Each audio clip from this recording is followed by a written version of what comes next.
Oh, well, it is what it is. Somebody on council. Please stand for the Didn't put the microphone. Sorry about that.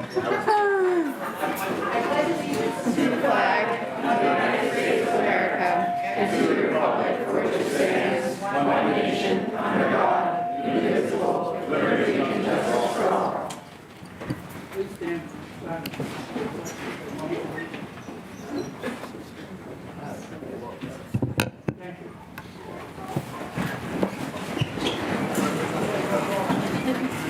Mr. Adams.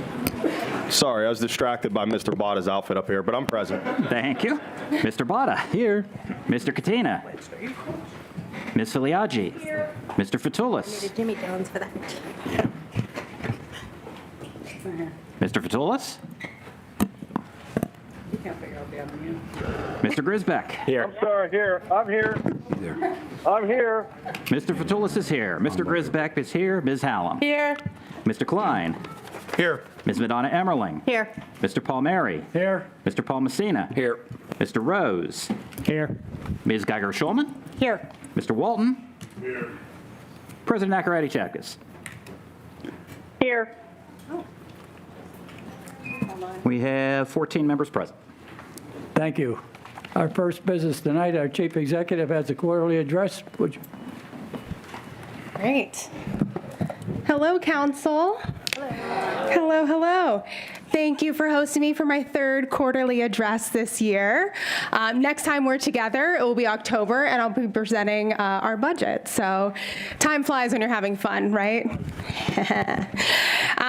So this is my first council address since we named Councilwoman Akarati-Chapkas the president of council. So congratulations, Madam President. I know you're not with us in person today, but it's been a pleasure to work with you over the last nearly 3 years that I've been in office and for many years prior in our other professional lives. So really, thank you for your leadership and your continued partnership on topics that pertain to making Allegheny County the best place for our residents. And on a sad note, presumably everyone saw that Warren Wingard has accepted a job in North Carolina. He'll be closer to family, which is great for him and a really big loss for our county. We are all very, very sad to lose him. And I think I can speak for everyone when I can just say thank you. Thank you for stepping up, for your service for the last year and a half, and really being innovative and collaborative and bringing improvements in and around the jail during your tenure. Earlier today, I announced that Deputy Warden Connie Clark will serve as interim warden. So I know that she is ready for the job and to step up into that role. And really effective immediately, we will be commencing a national search for a new warden. And I know Mr. Wingard will be here ready to give us suggestions of folks who are in his network. And I know he promised us that he would only be a phone call away as we work during this transition. So can we just give him a round of applause? Because he just...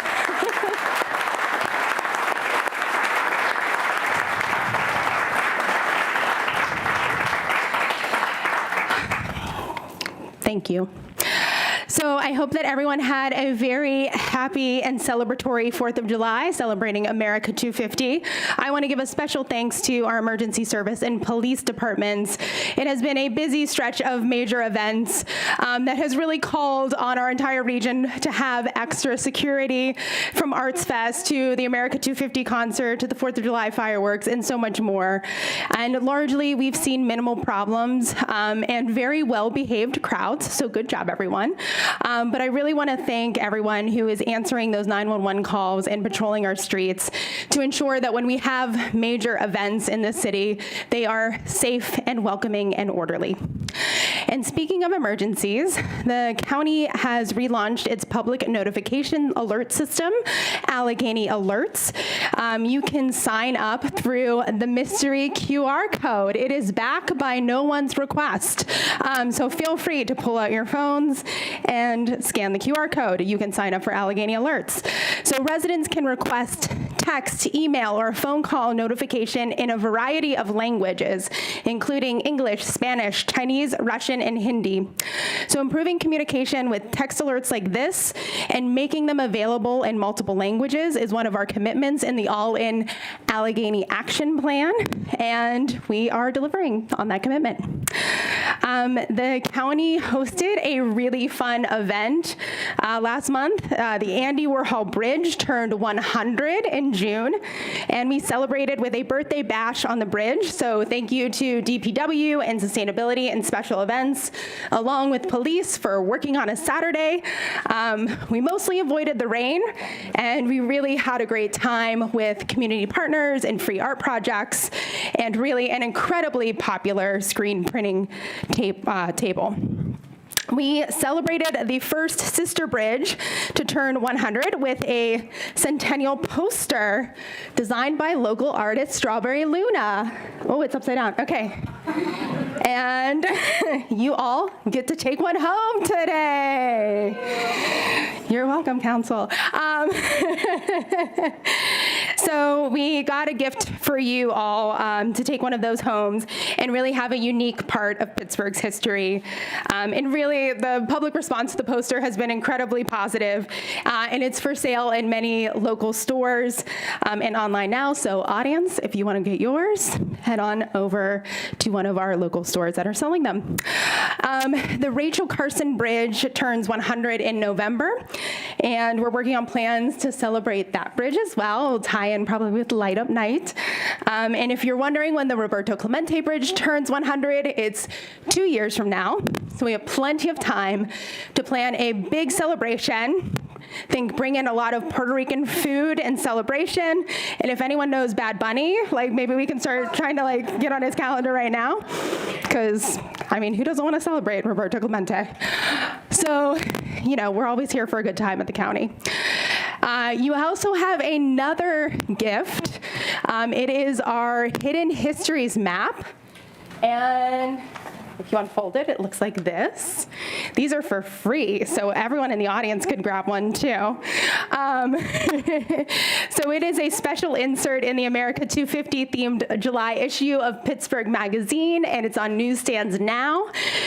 We wanted to use the opportunity for America 250 to dig a little deeper into unique history in Allegheny County that might not be top of mind for everyone or so familiar or necessarily have a plaque dedicated to it. So you can find fun things like, why did Carey Furnace get its name?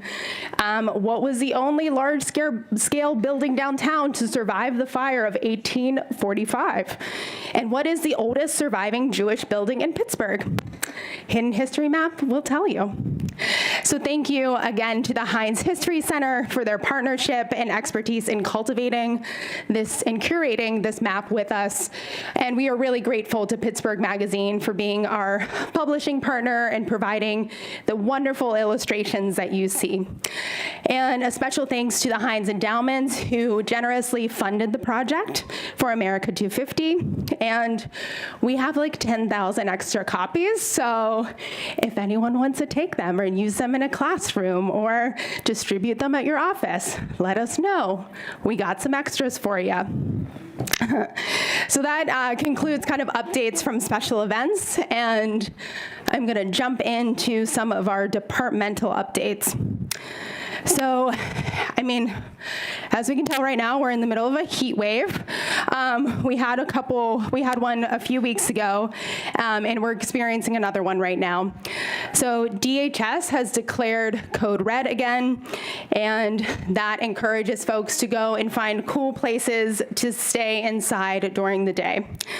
And as a result of the heat wave, it has increased attendance in our 4 pools. Councilman Bada, is that where you're heading later by any chance? Okay. And our Parks Department has hosted 70,000 pool patrons so far this summer. And on the topic of parks, I was recently at Heartwood Acres, and we celebrated the inclusion of its forest in the Old Growth Forest Network, which is a distinguished honor for our park system and the first old growth forest in Allegheny County, which is very exciting. We should be very proud of the work that our Parks Department is doing to get us there. And it's worth noting today that Heartwood Acres Park is the 50th anniversary of it being open to the public. Also in our parks, the summer concert series is in full swing, and tickets for the upcoming Wine and Spirit Fest is on sale now.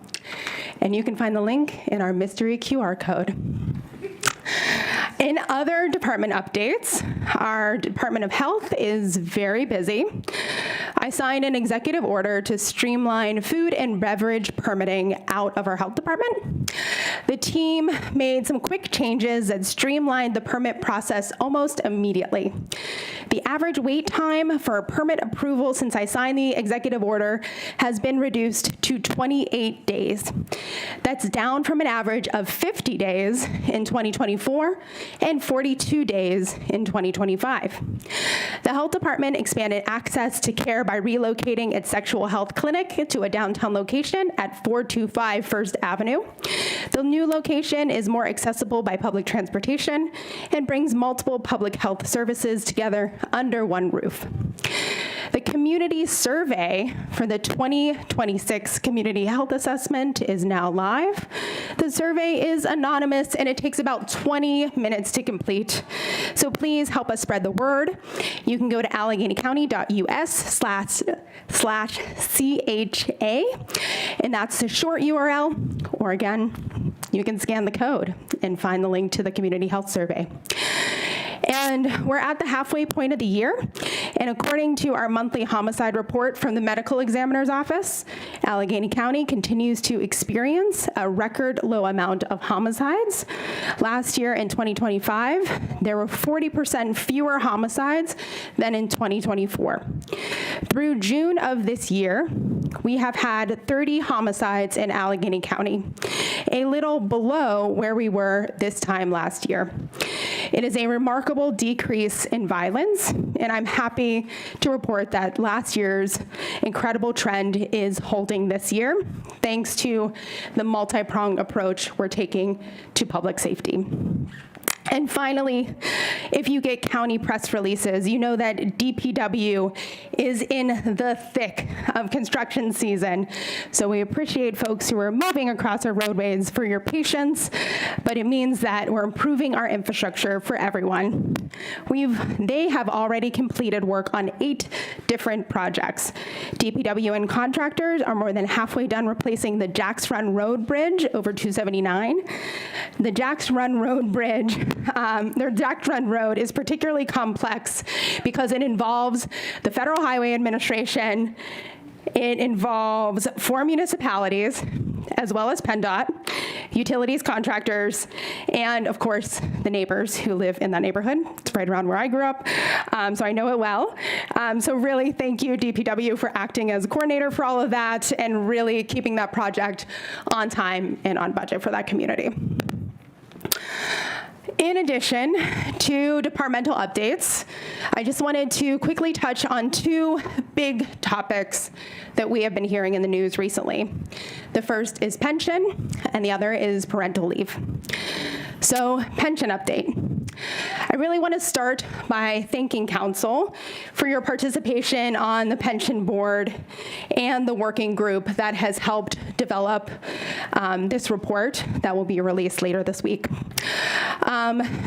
The pension board hasn't gotten a lot of attention lately. But I think that is changing. And it's, we want to give folks a refresher for how the pension board works. It's chaired by our treasurer, Erica Rochi-Bresselars, and I sit on the board with one appointee. Council, you appoint a board member, and there's 2 elected county employees. So there's a total of 7 board members. The consultants who authored the report briefed the board and now all of council on the status of the pension fund. And I think they've done an excellent job. And I appreciate the expertise and patience that they've brought to the process. And I understand from the treasurer's office that the final report will be released later this week. So thank you, treasurer. It will be dense, but it'll be worth a read. So I encourage folks who are interested in the issue of the pension to really sit down and take some time going through that report and see where we are today and the strategies we have that we can work on together moving forward. And I will also say that the findings are not a surprise, but they are stark. It has really taken us more than 20 years to get to this level of a problem. And it is going to take years and a multi-pronged collaborative strategy to really fix the underfunding that has occurred. And, my administration, we have been and will continue to keep stakeholders in the loop at the state and local level, and we are going to discuss strategies we have in order to move forward. And I'm really proud that my administration is not kicking the can down the road anymore, and we're actually acknowledging the challenge and saying, let's do something collaboratively to fix this. We owe it to our county employees. We owe it to the retirees at the county. And I do want folks to be reassured that even though the findings are stark, there is a political will, there is a collaboration, and there is a pathway forward. And so, council, as the pension board moves forward, we want to ensure, I think collectively, that we don't blindside anyone and that folks are in the loop moving forward. So I want to move on to paid parental leave. Really, that has been a big item in the news as this mandate has been considered. There has been an incredible amount of community interest in this topic. We've extended the comment period from 30 to 60 days. So really anyone who wants to share feedback, they have until Thursday to do so. And my understanding from the Department of Health that we received over 1,500 comments. That is more than any policy on any topic that the health department has ever received. So it's really going to take the staff some time to go through all the comments. They're going to review them, and they're going to respond to all of them. They are required to do so, and they will do it. After that, the health department can share the comments with the Board of Health, and they can make recommendations on modifications on the paid parental leave policy. The Board of Health itself can also request modifications to that policy. And council, of course, we welcome your feedback on modifications to that policy. I believe earlier this afternoon, you were also briefed on the economic impact on bringing paid parental leave to Allegheny County, mostly from a macro lens. So drawing on that data from some other states who've had policies in place and looking at the policy in Allegheny County, researchers anticipate that employers can expect about 1.7% of the workforce to qualify for the policy per year. So if you employ 100 people, that means about 1 or 2 people per year, on average, would qualify for this policy. We have seen in other states that the uptake of this policy is actually smaller than you might expect. I'm not sure if that's a good thing, but typically around 40% of eligible population participates in something like a paid parental leave policy. Our analysis shows that compared to other kinds of leave like workman's comp, sick days, vacation days, a paid parental leave policy will be a very small amount of compensation for employers to shoulder, whether they self-fund that leave or they take out a paid parental leave insurance policy. Nothing in the available economic data points to an apocalyptic picture for businesses that offer paid parental leave. It applies only to a small percentage of the population. It reduces turnover. It improves morale. It reduces unplanned absences and sick days. It is really a net positive measure by all means. But all that health data underscores why it is absolutely critical for families. It gives mothers time at home to heal. It gives infants time at home to bond with their parents. It gives families time to go to the doctors and to get vaccines before daycare starts. You know, I attended a press conference that the health department hosted just a few months ago, and it was alarming. It's about the rise of sudden unexpected infant deaths, or SUIDs. In the county, 95 babies have died of SUIDs since 2020. And the numbers have been dramatically increasing over the last few years. And we know that something like a paid parental leave policy can actually help decrease and reverse this alarming trend. And we owe it to our families who are trying so hard to make ends meet and to really just, during this time, make their lives just a little bit easier.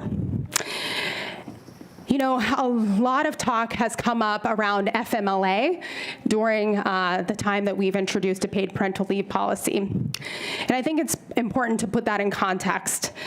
The policy that eventually became FMLA was first written by a women's advocacy group in 1983, and it became law about a decade later. And it was always meant to be a floor, not a ceiling. They promised incremental progress, that it would become a longer timeline that would eventually move from guaranteed time off to guaranteed paid time off. And we can all know what happened there.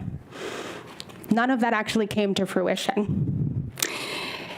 12 weeks, unpaid, is the standard, and we haven't increased those protections despite what the public health data is telling us and what the world is doing. FMLA was drafted before I was born, and I'm expecting to give birth to my first child this year. Yeah.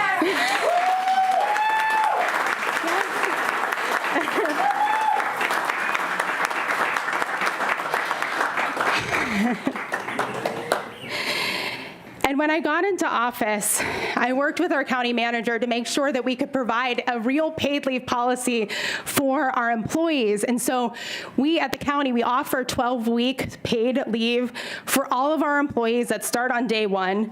And I have to say that as a county employee, I plan on taking my time off. That's what's going to be best for me, for my son, and for my family.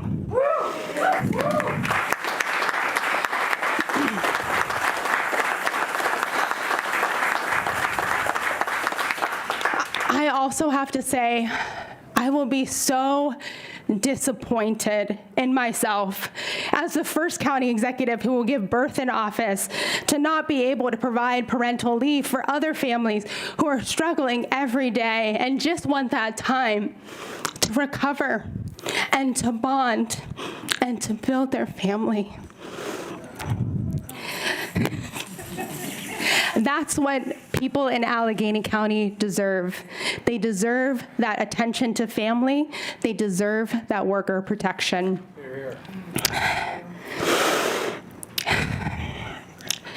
I've heard from some people, many people in fact, that paid parental leave would be better if it was a statewide policy. And I have to say, I would love it to be statewide. When I was in the State House, I co-sponsored the bill to provide paid family leave. That was 8 years ago.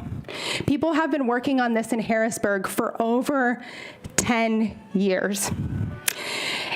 And if I accept the premise that very well-intentioned people who tell me that it would be better if we just waited for Harrisburg, better if we waited for the federal government to act.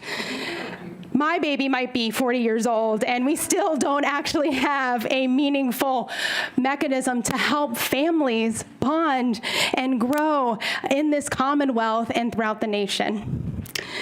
But here's the good news. In Allegheny County, we don't have to wait. If we actually take action, we might be able to spur other counties with health departments to do the same. And maybe, just maybe, get that General Assembly to actually get it across the finish line as well. Because we are serious about paid parental leave here. And our actions, they're already working. They're creating a sense of urgency in the General Assembly that we haven't seen in many years, perhaps over a decade. And if we deliver this for our people, and it spurs the state to deliver for everyone in this Commonwealth, that's amazing. That's the best possible outcome. And so really, if anyone wants to go take a road trip down the turnpike to the Capitol, I'm game. We can go advocate and lobby the Capitol to make this happen statewide. But let's not ignore the power that we have here at home. So that's the end of my quarterly address. And like I said, I'll present to you one last time this year in October. I'll be very pregnant by then for the annual budget address. And I will leave you with some good news that will offer peace of mind as you enter your summer recess, that the budget I will be introducing for fiscal year 2027 will have no tax increase.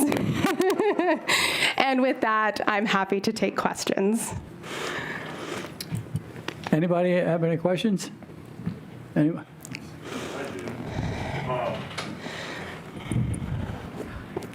Congratulations, Madam Executive. Thank you. On your announcement, and we wish you well. I have one question. Council recently passed 2 ballot referendums. One to lift the cap on council budget, and the second referendum was to allow council to hire additional staff and open district offices. You returned those referendums to council unsigned. Could you share with us why? I really think that it's the business of council, and we've had conversations with many members that we jointly have the Government Review Commission that's sitting actively working on issues that pertain to the charter and county government, and I feel that it is best that these changes to the charter that require a ballot referendum should be handled through the Government Review Commission at this time. So this is consideration that you're all making. We have this Government Review Commission. We're eager for them to wrap up their work and present to both our office as well as council their findings and recommendations. And from there, taking that report and looking at what modifications we need to make to the charter and policies within the county together. Thank you. Of course. Anyone else? Congratulations. You are going to be an incredible mom. I'm so happy to hear. But I have one single question. I did have 3, but since you had a big announcement, I'm going to limit it to 1 today. Thank you. What a gift.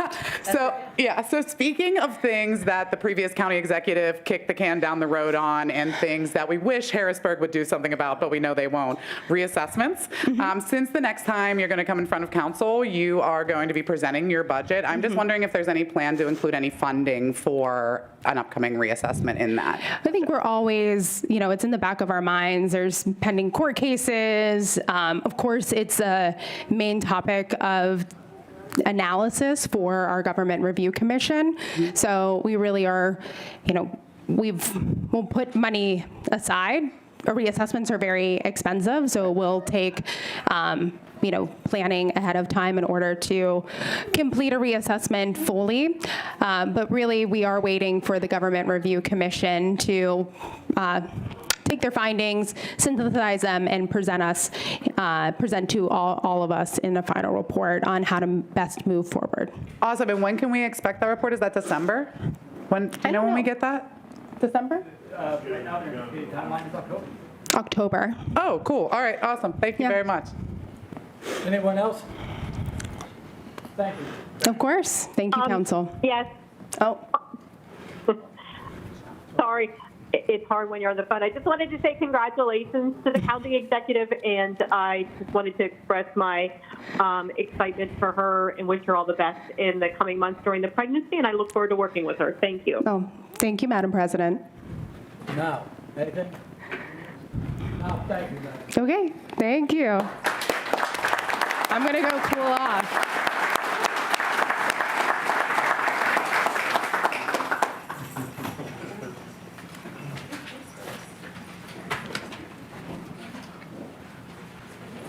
One 4016-26.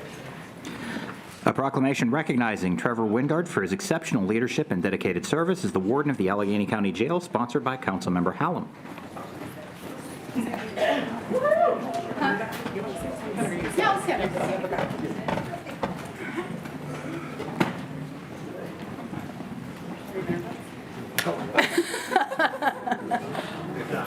No, don't be nervous.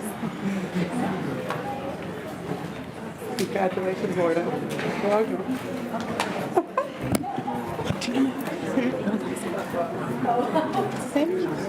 Oh, Yeah. His name is Unit Manager, Jessica.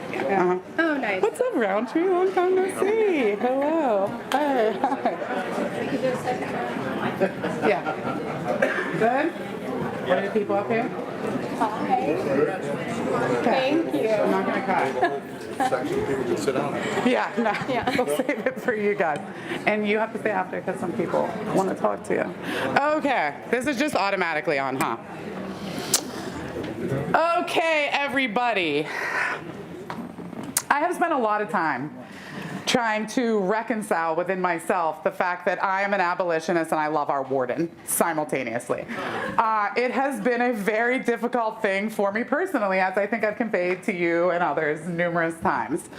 When I remember the first time I met Warden Wingard, and I was mad, about a whole bunch of things, but he was just a real person. And I remember the first time a reporter asked me, what do you think about this guy? And I was like, he reminds me of my friend's dad. And the funny part is, over the time that you've been here, you have become like a father figure to me. I go to you when I'm mad about things. I go to you when I'm sad about things. You're funny, but in like a corny way. And the coolest part is that I know that you make me better just by being around you. So the jail prior to Warden Wingard being here was a horrible place. And I'll be completely honest, it's still not a great place. Please, no one go there today, okay? But I know that you, along with your team, and I know you're gonna stand up here and say it was all your team, and I know it's a lot of everything that these people bring to the table, all of the successes that we've seen, but they needed a leader. They needed a leader who believed in them, who believed that our jail didn't have to be the deadliest jail in Pennsylvania, who believed that every single person that came through the door of that jail, whether it be an incarcerated person or a staff member, deserved to be treated with respect, deserved to be seen as the human that they are, deserved to be cared for. You brought that to them. So as much as you want to not give yourself credit for all of the changes that we've seen just in your short tenure here, you deserve it.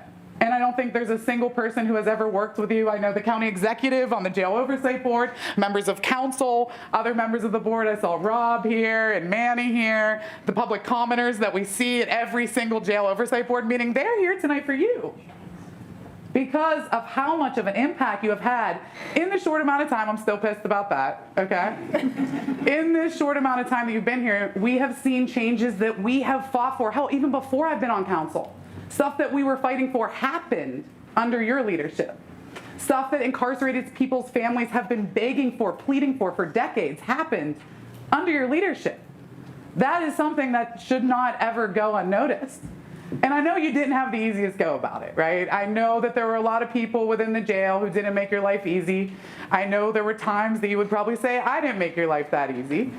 I know there were times that I texted or called you at midnight because there was a crisis happening, but you picked up and you fixed it. And if you didn't know how to fix it, you sent me to the person who could. Like, that is not what I ever envisioned we could have in this county or even as a warden in general. That is something that I'm so mad at North Carolina for stealing you from me. I might never go to the entire state ever again because of this. And I know that I'm so excited to hear that today our interim warden, Connie Clark, was announced. Yeah, she deserves that. And I've seen how closely you two work together and how much you've helped her in your time as our warden. I know that it was a really toxic place and you made a lot of progress. I know that it was a really scary place and it still is. But I know that you personally, when I had someone in the jail who was terrified, who had never been there before, or a mother who was terrified that her child was going to die in that place, you called them personally. You went to their pod, you went to their cell, and you talked to them.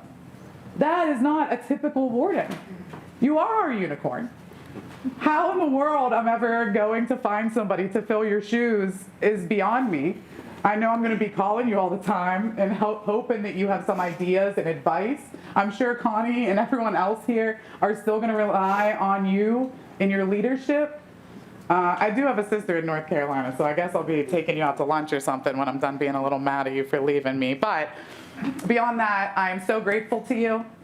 I never, ever, ever, ever thought I would be giving a proclamation to a warden. But you deserve it. And you deserve a hell of a lot more than I can give you tonight. But I would like to read the proclamation and then ask you if you have any words to say. Okay? A proclamation recognizing Trevor Wingard. Whereas I came out of retirement to be the warden at the Allegheny County Jail because I knew it was a special place capable of doing more than people realized. Those words from Warden Trevor Wingard reflect his unwavering belief in the potential of the Allegheny County Jail, the dedication of its employees, and the importance of building a correctional facility grounded in accountability, transparency, and rehabilitation. And whereas Mr. Wingard, a 28-year correctional professional, was named Warden of the ACJ on January 9th, 2025, having previously served as acting warden of the ACJ in 2011, Deputy Secretary for the Western Region of the Pennsylvania Department of Corrections, Superintendent of FCI Somerset and SCI Laurel Highlands, and in numerous leadership roles throughout the Commonwealth, he brought decades of experience, integrity, and vision to Allegheny County. And whereas under his leadership, the ACJ has improved medical care and intake procedures, introduced new programs to aid in the rehabilitation and reentry of incarcerated people, increased standards for professionalism among jail staff, and improved transparency and communication with the Jail Oversight Board, one of the things I'm most grateful for, the public, and advocacy organizations. Warden Wingard also implemented several structural and operational changes. A new unit management structure was created to enhance oversight on housing units, and a population manager was hired in an effort to reduce the jail population and ensure incarcerated individuals are not held in the jail for unnecessary lengths of time. And whereas Warden Wingard was committed to innovative rehabilitation efforts, where he established a partnership with Animal Friends of Pittsburgh, something I will say I was super skeptical about, if you remember, when you first brought the idea, but has been incredible ever since. I know, but don't tell. Drawing upon his previous experience with canine programs in state correctional facilities, allowing incarcerated individuals to train shelter dogs for adoption while promoting responsibility, compassion, and life skills that benefit both participants and the community. He also embraced innovation by expanding opportunities for incarcerated individuals through modern technology and improved compensation programs that promote dignity, personal growth, and successful reintegration into the community. And whereas believing that a successful correctional institution depends upon a supportive workforce, Warden Wingard improved working conditions for employees by establishing a dedicated room where officers could communicate privately with their families while on duty, advancing plans for a staff fitness center, and creating an employee volunteer program that enabled staff members to assist outside organizations, which strengthened relationships and transparency between advocacy groups.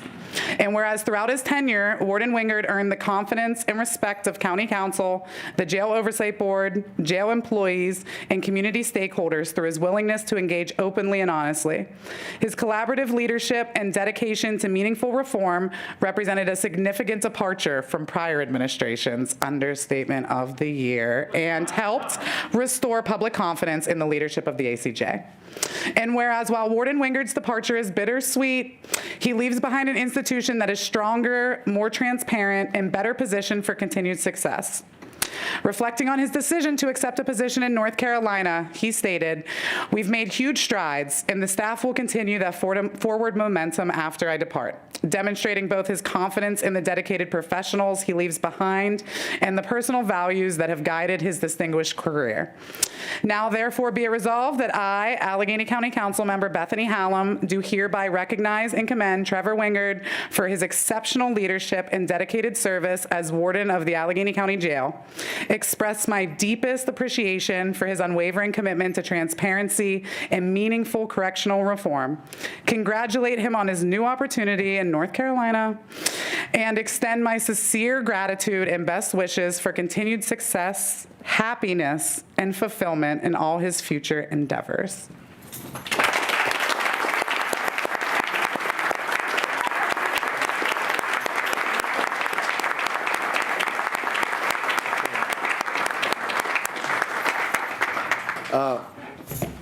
First of all, I thought it was hot in here for JOB. So this will be brief because this is about 100 degrees. But first of all, thank you very much. But as of August 1st, your number will be blocked. So there'll be no more of that. That's the beautiful feature about an iPhone. But I'll just be very brief. So she's right, this team here that all came up here, there are a few of the 1,000 people that work at that facility. I don't know if everyone knows that there's 1,000 people that work at that facility. They're all mostly tax-paying members of this county, and they're just down there doing the job.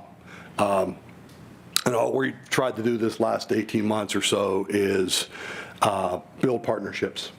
And those partnerships that Bethany talked about were everything from, every stakeholder, every person who comes into that facility. We just tried to treat everyone better and just meet them where they're at. Just meet people where they're at. And that obviously includes the staff and the incarcerated folks. Those are the people that we talk about the most, but there's so many people that have so much to do with that facility. Throughout my career, I've made so many friends and acquaintances, different levels of positions, and I kind of thought when I accepted this position in North Carolina that it would be an easy exit for me, and it's not because of how many relationships we've formed here in this city. It's been amazing to work for County Executive and her team. When I went through the very aggressive hiring process with her, we had a very frank conversation about you're gonna run the facility and we're gonna stay out of the way. And that's exactly what happened. But the beautiful thing was when we needed her and her team to help us, they were there for us. They did not ever say, here's how you do this and here's how you do that. But we went to them and asked many, many questions. They were there to support us. There are a lot of people doing amazing work down there, from the newest corrections officer to the most senior doctor in the facility. I hope everyone understands how hard that job is and the amazing things they're doing down there. This team, to come up here like this, I can't thank them enough, but they're just a sampling of what we have to offer down there. And our approach this last year and a half has been to just build bridges and get everyone to understand that it's maybe not what everyone thinks it is. And so we've tried hard to do that. This has been a tough decision for me to leave, but Congratulations. As everyone knows, and any of you who have adult children or young adult children, you know that it's tough when you don't live close to them. So an opportunity came out of nowhere to have a position in the North Carolina Department of Corrections, and I'm really excited to work for them. If they support me, a small percentage as much as this team has supported me and this county executive and county manager have supported me, it's going to be a really good ride in North Carolina. So thank you all very much. Thank you, Bethany. The Jail Oversight Board, that was one of our initiatives right off the bat, is to have a very, very transparent and better relationship with them, and I think we're there. There are times we have misstepped. We obviously misstep. We make mistakes and we try to correct them, but we correct those mistakes with help from the Jail Oversight Board and help from the county executive and her team. So I look forward to watching that facility move forward under the leadership of Interim Warden Clark. They're going to do amazing things as that facility moves forward, and I hope you all appreciate that and get to watch it along with me. Thank you all very much. Thank you.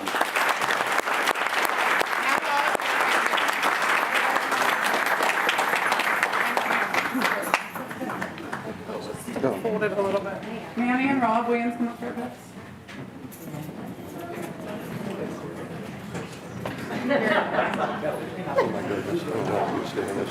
Oh, guys, this is an award for anybody who would like. Congratulations.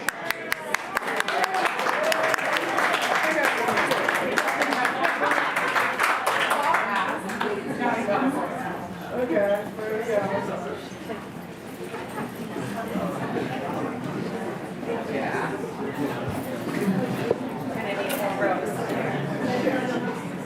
I need another row.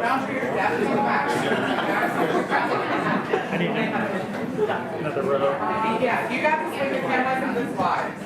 Okay, well, if you identify short, come closer to the front. Your tall. I still need these. Jesse. That's perfect.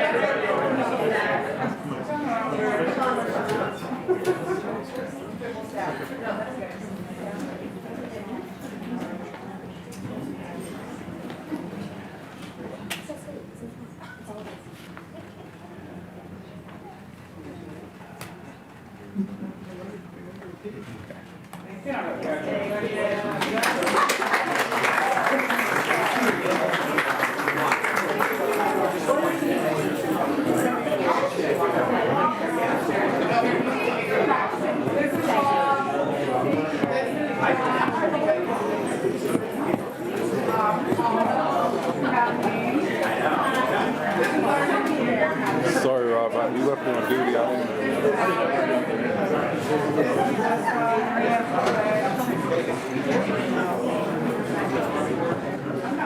Okay.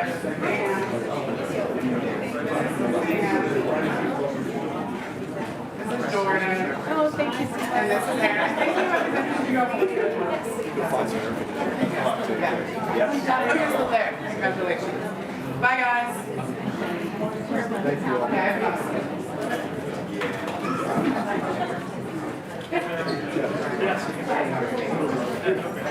My next one is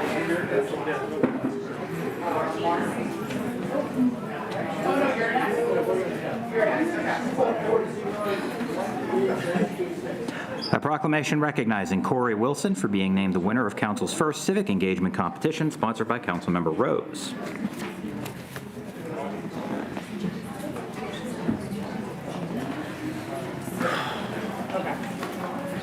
Okay, I'll have to promise. I will.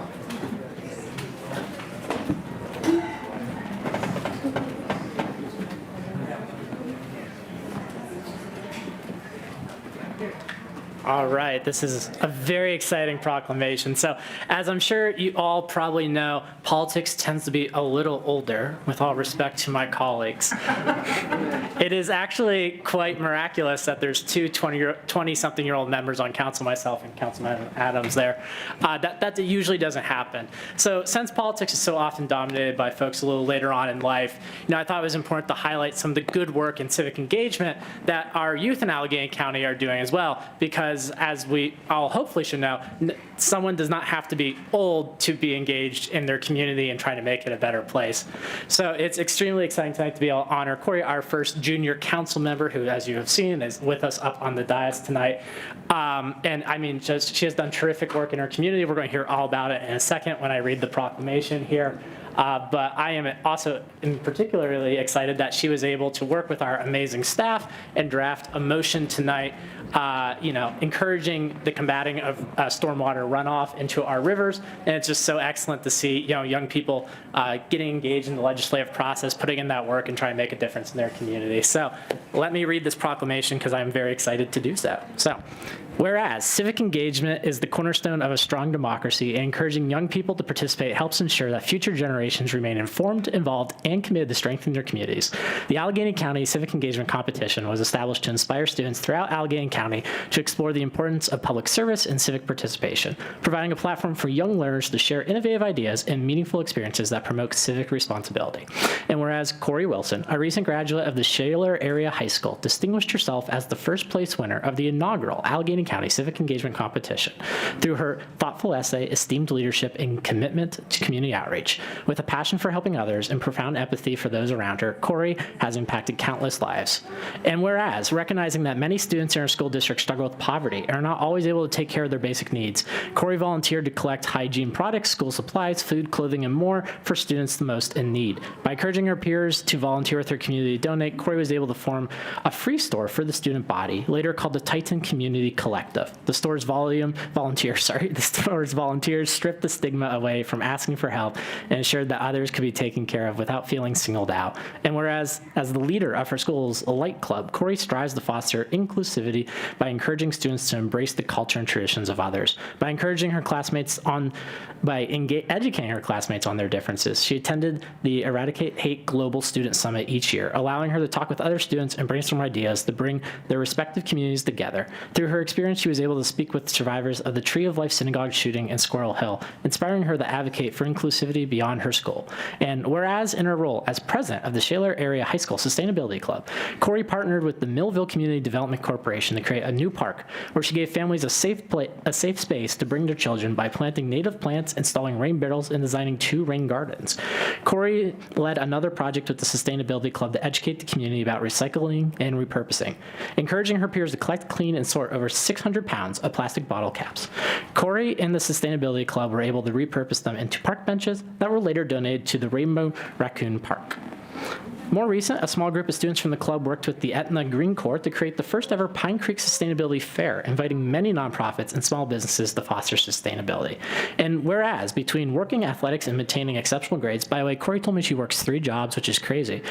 I work 2 and I can barely do it. So Corey's dedication to helping her community is not at all easy, but it was her twin brother Devin's diagnosis with an extremely rare autoimmune disease that gave her the strength to give back the way she does. Unable to sit quietly while her family was struggling, Corey used civic leadership as an outlet for her emotions, striving to make her brother proud. In February, Devin successfully received a kidney transplant, recognized for her commitment to community and sustainability. She was inducted into the National Green School Society at the U.S. Capitol building this past May. Now, therefore, be it resolved that I, Councilmember Alex Rose, do hereby recognize and commend Corey Wilson for winning first place in the inaugural Allegheny County Council Civic Engagement Competition, and congratulate her for her outstanding dedication to the well-being of her community and the environment. In witness whereof, I have hereunto caused the seal of the Allegheny County to be affixed this 14th day of July, 2026.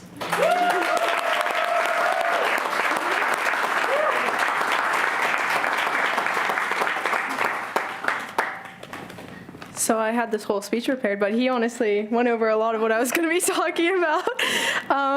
But hi guys, my name is Corey Wilson, and I wanted to start off by thanking the council for selecting me as the winner for the Civic Engagement Competition. It has been an incredible honor to share all the work I did in high school, and I wanted to also thank all the teachers that made it possible for me. One of them's here, Mrs. Nelson.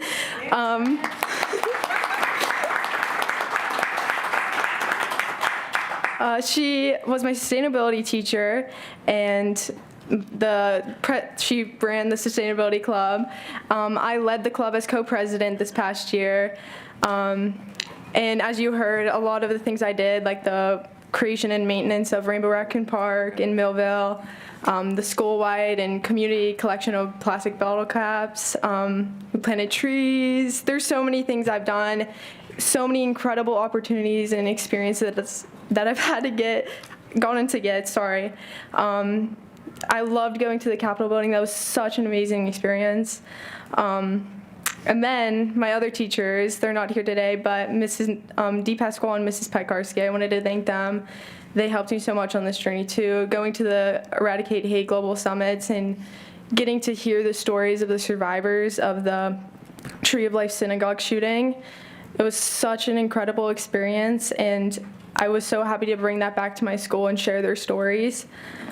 I also helped create the Titan Community Collective, which we started that this past October, and it was so incredible to see how it really took off, and the community got together. We had so many donations, and it was so amazing to just see everyone come out and do that for our community. It was incredible. I also was elected from all this volunteer work to be a part of our student superintendent advisory committee, and I got to talk with our superintendents about giving feedback about things to change around the school and give them requests to bring down the barriers between the students and the faculty. While it has been amazing sharing about my volunteer work, I wanted to talk about my twin brother for a second. He's right over here too. He got very sick our sophomore year of high school with a very rare autoimmune disease. It's called GPA vasculitis, and a second disease called AHAUS. I don't know if I said that right, but. And he was originally in the hospital for over 90 days, in and out after that. And he had many obstacles along the way, seizures, his lungs collapsed, all this while I'm still in school. He was out. He's lucky he got to skip most of high school. But because of this secondary disease, he did endure kidney failure, which caused him to need dialysis and a kidney transplant, which I'm extremely happy to say he got a kidney transplant this past February and is doing pretty good.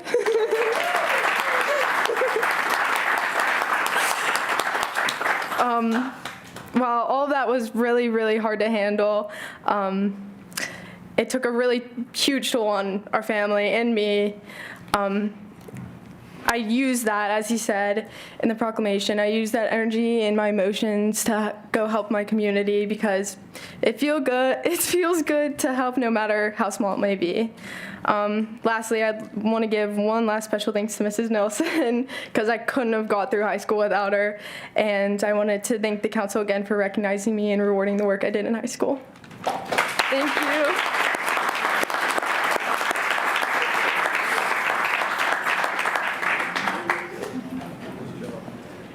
Family, friends, you're welcome.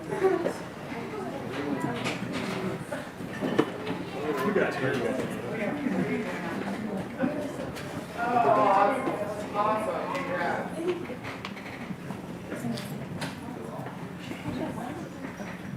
She's been on the Oscars.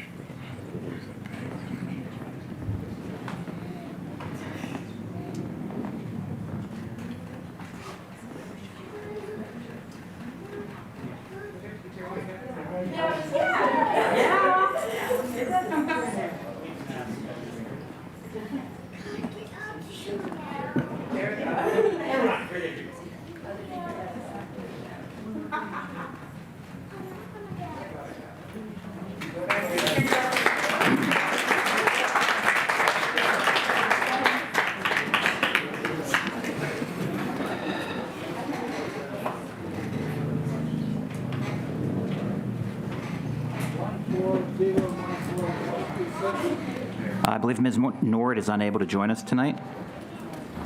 Yeah, we can read it in the record. Okay. A proclamation congratulating the ladies and gentlemen's team of Anti-Capitalist Bowling League on being named the 2026 champion, sponsored by Councilmember Hallam. Look at that trophy.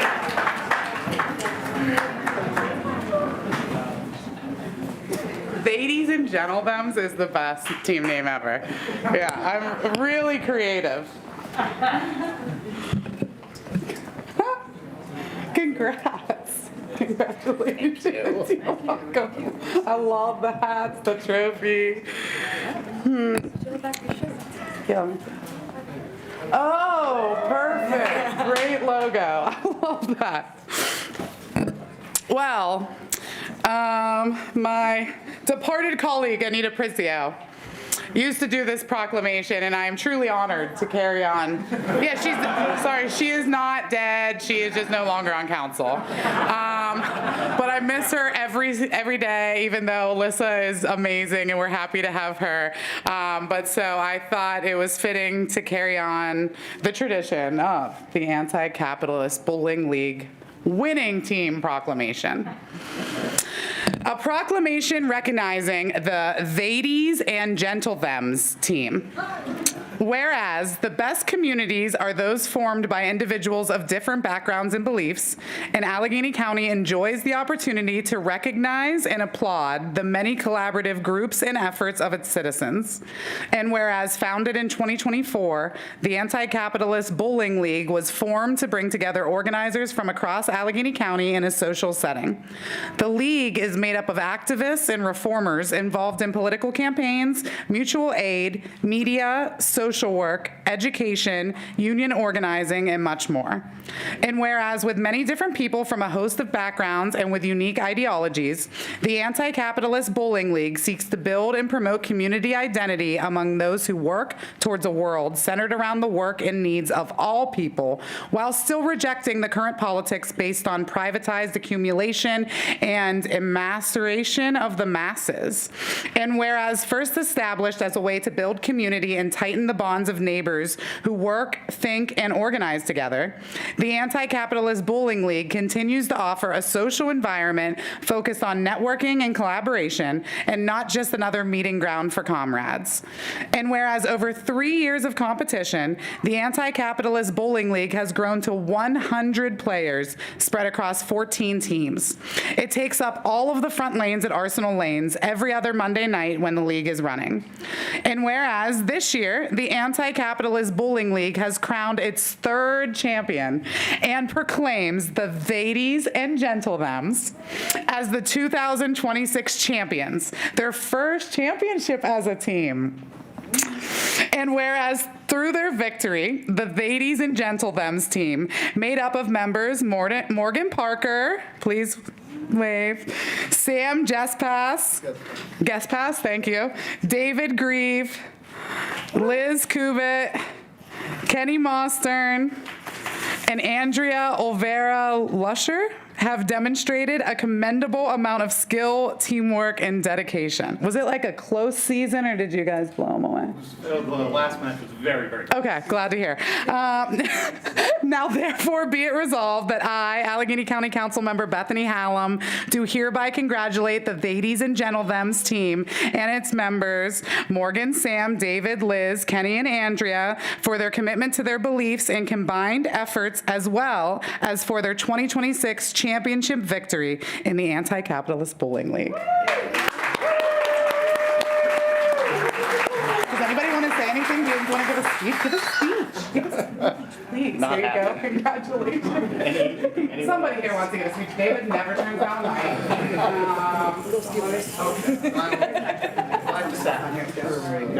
I will say a word.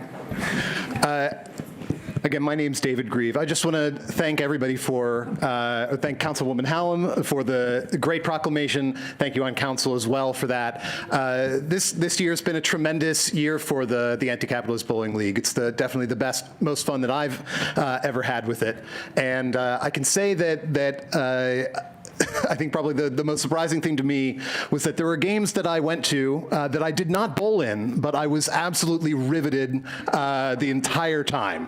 We had some really tremendous matches. I had the best score that I've ever had in my bowling career. I got a 177, so, yeah. So it really has been a tremendous year, and I strongly encourage everybody who was involved with it this year to take part in it again. It's a unique opportunity that we have, and hopefully in the future we'll build these kinds of things so we can have the strong community that we deserve here. Woo!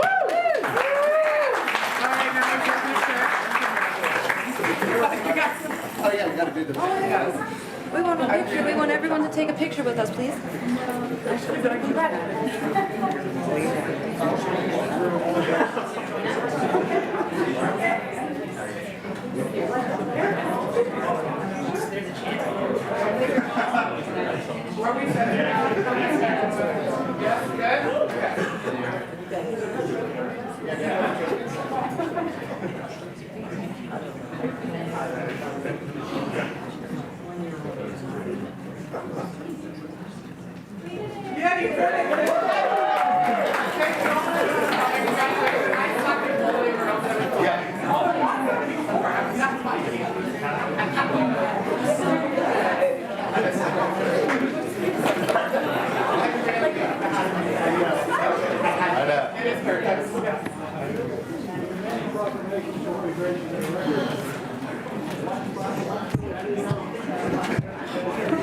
Before we get to 14017, we have 14014-26, a proclamation congratulating Marcy Lee Nord upon her retirement after 37 years with the Allegheny County Public Defender's Office, sponsored by Councilmember Hallam. 14017-26 is a proclamation congratulating Young Brothers Bar on their 20th anniversary and uniting communities, sponsored by Councilmember Hallam. 14018-26 is a proclamation congratulating Green Tree Borough on its designation as a Birdtown, Pennsylvania community, sponsored by Councilmember Paul Messina. 14019-26 is a proclamation congratulating the municipality of Monroeville on the occasion of its 75th anniversary, sponsored by Councilmember Nakaradi Chapkus. And 14020-26 is a proclamation recognizing the United States Steel Corporation on the occasion of its 125th anniversary, sponsored by Councilmembers Palmieri and Adams. We have a few. First up is Sharon Bonavolia.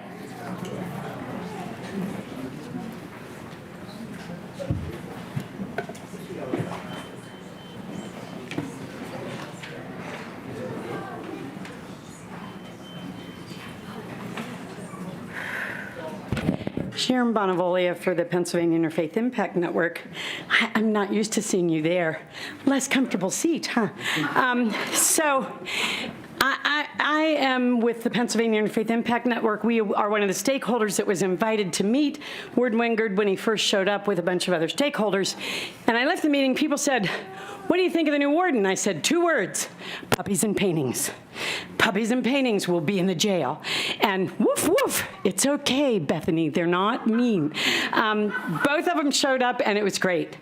And along with that was what he brought in terms of the encouragement for the people that were already around him, like Connie Clark. We congratulate you for being the interim warden. We are so grateful that you are there. And the unit managers that he helped to personally hire. The population manager that he hired, we have absolutely as a goal at Penn to see the decrease of the population at the Allegheny County Jail. We do not have a staff shortage. We have too many people there. And the new schedule that was implemented, and I will say, I'll do his work for him and say, there's a new schedule that's being implemented in the jail right now that is directly related to the unit managers that he hired who are promoting and putting that together. And they're doing that, sir, because you hired them, because you saw the vision of what they could be there. And see, it'll make me cry that you're leaving. It is a tragedy. I consider it a tragedy at the jail that you're not going to be there. So I will be forever grateful. Penn will be forever grateful for the impact that you've had there. And now I will turn my attention here and give a little wag of the finger, folks, because I'm not smiling at y'all. I don't buy for a minute. I'm not an idiot, and I wasn't born yesterday. I don't buy for a minute that he's leaving the Allegheny County Jail because after 18 months of putting into place all the things that needed to be there for change to happen, all of a sudden he missed his family.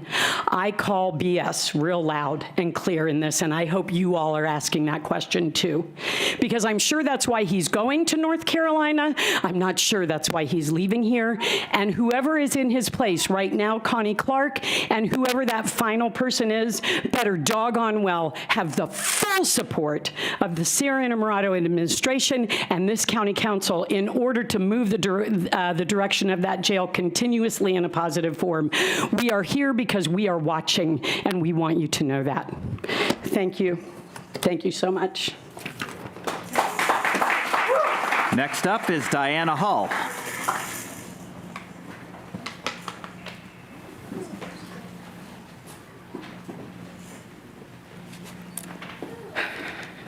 Diana Hull from the Pennsylvania Interfaith Impact Network. Council members, I want to acknowledge the departure of Warden Wingard and to stress the meaningful progress that occurred at the Allegheny County Jail under his leadership. I am disappointed and saddened to see him leave. We, the public, and Penn saw real concrete improvements at the ACJ that supported both the staff and the residents who live there. Warden Wingard strengthened family connection by expanding tablet access, and increasing charge stations on the pod. Small changes that made a big difference to the people trying to stay connected. He encouraged local organizations to share their talents inside the jail, bringing education, creativity, and a touch of humanity that is so necessary. Under his leadership, the ACJ even hosted a volunteer appreciation event where residents spoke directly about their experiences. That kind of openness matters. He also invested in staff development, supporting cross-facility learning, new training models, and opportunities for professional growth. All of this improves safety, reduces tension, and builds trust, something we need desperately. These changes made the daily life at ACJ better. They gave volunteers and community members a clearer pathway to contribute. And they show that humane, practical reform is possible when leadership is committed to it. I hope you, County Council, do not lose sight of the progress made under Warden Wingard's time at the ACJ. The next warden must continue this momentum. The transparency, the dignity, the community partnership, and respect for the people who live and work inside the jail. Warden Wingard, I hope your new place of employment recognizes your gifts and your talents and gives you the support you need. Thank you for what you did, your accomplishments at the ACJ. Thank you. Next up is Joe Shaughnessy.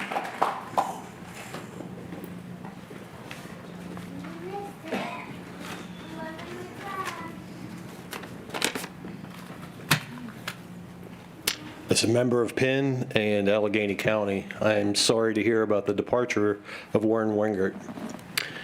He responds in real time to family members who speak at the Jail Oversight Board meetings. He has brought transparency to the Jail Oversight Board. Warden Wingard has improved correctional officers' communications with their families while they are on duty. This act alone aids CO's quality of life and shows a strong commitment to jail staff, which helps recruit the best staff possible. Lastly, he is attentive to all speakers at the JOB meetings, even me. If you should doubt the accuracy of these claims, please go to the ACJ Oversight Board's YouTube channel and watch a few minutes of the previous warden reports from Orlando Harbor. Then compare them to Warden Wingard's reports and his demeanor during these meetings. I think the behavioral difference between the two men is glaring. Thank you for your service, Warden Wingard. You'll be remembered by most of us, almost everybody, but especially myself and the Pennsylvania Interfaith Impact Network. And I want to congratulate Connie Clark for becoming the interim warden. Thanks. Next up is Tom Bailey.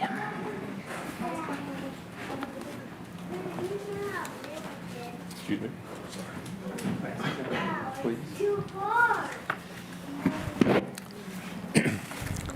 Good evening. I don't have any proclamations, and I'm not going to stand for a photo, but I appreciate everything you've done already. I do stand in support of Bill 144021 by Mr. Rose. And to preview, I feel that the Pennsylvania Supreme Court's position on the Environmental Rights Amendment has been consistent, and they're an advocate. And I also fear that this council doesn't apply the Environmental Rights Amendment enough. So I practiced criminal defense law for 5 years. I was a public defender in Dauphin County for 2.5 of those. So I have some experience in preparing arguments for my clients under Pennsylvania Constitution Article 1. And that's the one that deals with inherent rights. Not that the government gave them to us, it's that we have those rights. And Mr. Rose's bill, to me, urges county residents to reduce stormwater runoff, and he quotes the Environmental Rights Amendment in the second paragraph. My problem is, what I don't understand is, the third paragraph says that the Environmental Rights Amendment, the quote is, very much still in a work in progress, end quote. Well, again, in my experience, public policy battles are going on all the time. As a defense attorney, we'd go into a room and sometimes the judge was favoring prosecution or they're favoring defense. And some you didn't know because they changed. In this room right now, there may be people that support environmental protections, and there may be some of you that think that businesses should be protected, and some of you may make that decision on a daily basis, how you feel. So I feel that these public policy battles are always going to happen. So if the bill as it's written now says it's still a work in progress, yes, it is. And I think that there's two examples that I would point to, and I'd ask you if you have a moment to look at my materials I handed up. The Commonwealth Court has routinely been pro-business. And they have found several times against these two cases I'm going to bring up, which is Robinson Township and then Pennsylvania Environmental Defense Foundation. The Commonwealth Court found against the plaintiffs in those. And when they were appealed, Pennsylvania Supreme Court, this is 2013, went with the Environmental Rights Amendment very strongly to support the people. 2017, Pennsylvania Environmental Defense Foundation filed a suit, went to Commonwealth Court, and this is where they alleged that the General Assembly was spending money that was supposed to be used for conservation matters in the general fund. And again, the Commonwealth Court found for the state. But on appeal, and this is a majority decision, Robinson is a plurality, majority decision went with the Environmental Rights Amendment and supported it. This body in 2022 passed a bill to ban fracking in your parks. You've already used this statute. I think you should use it more and more. I don't see a fear. So I would urge you to go with Mr. Rose. Thank you. Next up is Muhammad Nasir.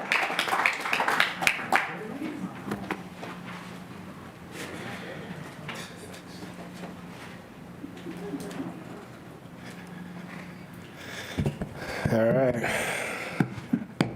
I'm here today to say a few words about the warden. Now, it's no secret that I'm not really a fan of wardens or a fan of jails. In fact, as a member of the Jail Oversight Board, I was the only one that voted against his appointment. But it wasn't because I didn't have faith in his ability to lead the jail.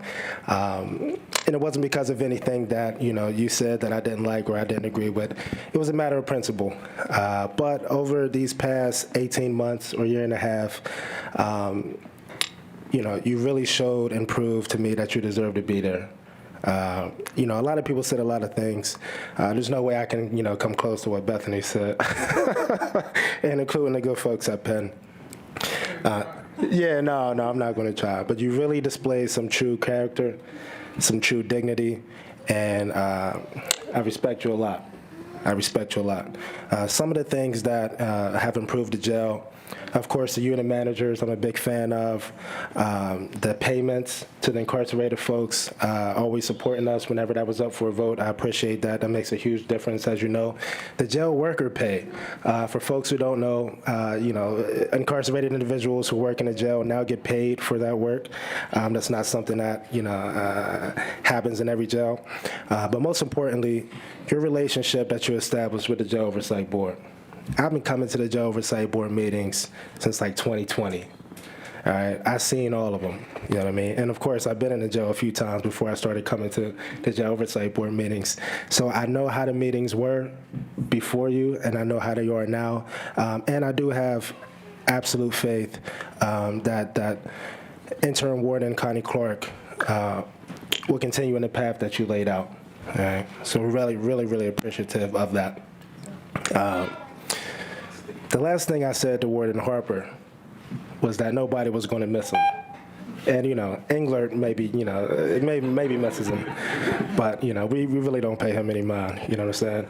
I will say that a lot of people are going to miss you here. Truly. I cannot count the amount of times that if we had any issue with anybody in the jail, we could talk to you directly. All right, and we appreciate that, man. I can't say it enough. Now, before voting no on your appointment, I said I didn't believe that there was such thing as a good warden, but I gotta say, you're one of the good ones.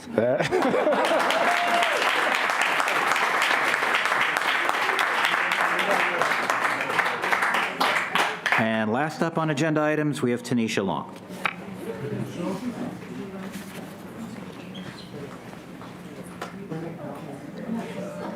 Bring it home, built it home, man. I really can't follow Bethany. There was a lot there. A lot. All right, Tanisha Long, here in my individual capacity, because my job would never let me do this. Warden Wingard, you know that I have to deeply respect you because I sat through all of those proclamations. But more importantly, we are ideologically opposed on a lot of issues. When Manny voted no, as he wanted to remind you, he said, there are no good wardens, there are no jails. And we're never going to align on that issue, right? And I was known as the Allegheny County, am known as the Allegheny County Jail's #1 hater, but I hate with ethics and nuance. And that ethically nuanced take leads me to believe that while those jails exist, we need people who are committed to making them better. And I do believe you are committed to making them better.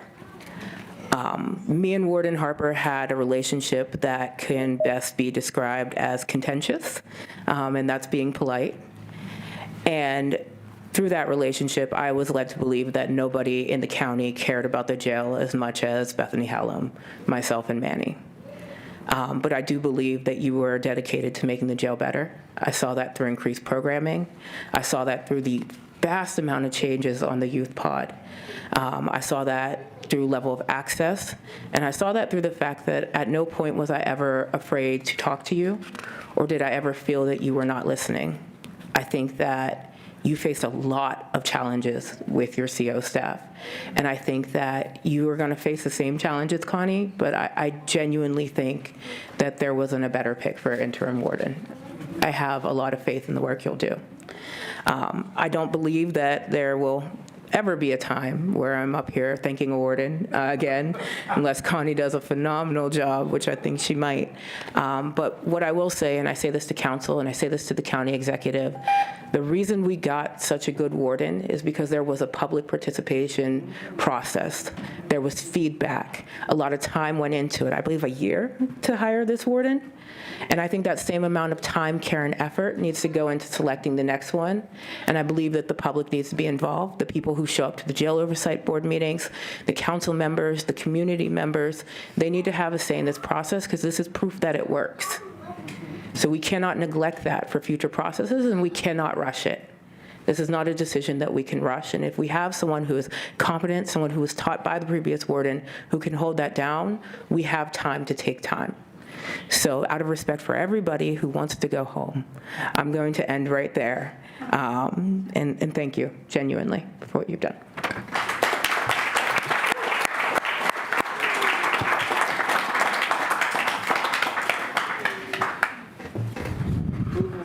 We have none. Presentation of appointments, Also none. unfinished business. Waiver of budget finance, second reading, 13984-26. That's a resolution of the County of Allegheny amending the grants and special accounts budget for 2026, submission number 426, sponsored by the Chief Executive. Mr. Palmasina? Thank you, Mr. Vice President. The Budget and Finance Committee met on July 9th and affirmatively recommended this resolution. I move for approval. Second. May I have a roll call, please? On the motion approved, Mr. Adams. Yes. Mr. Botta. Yes. Mr. Katina.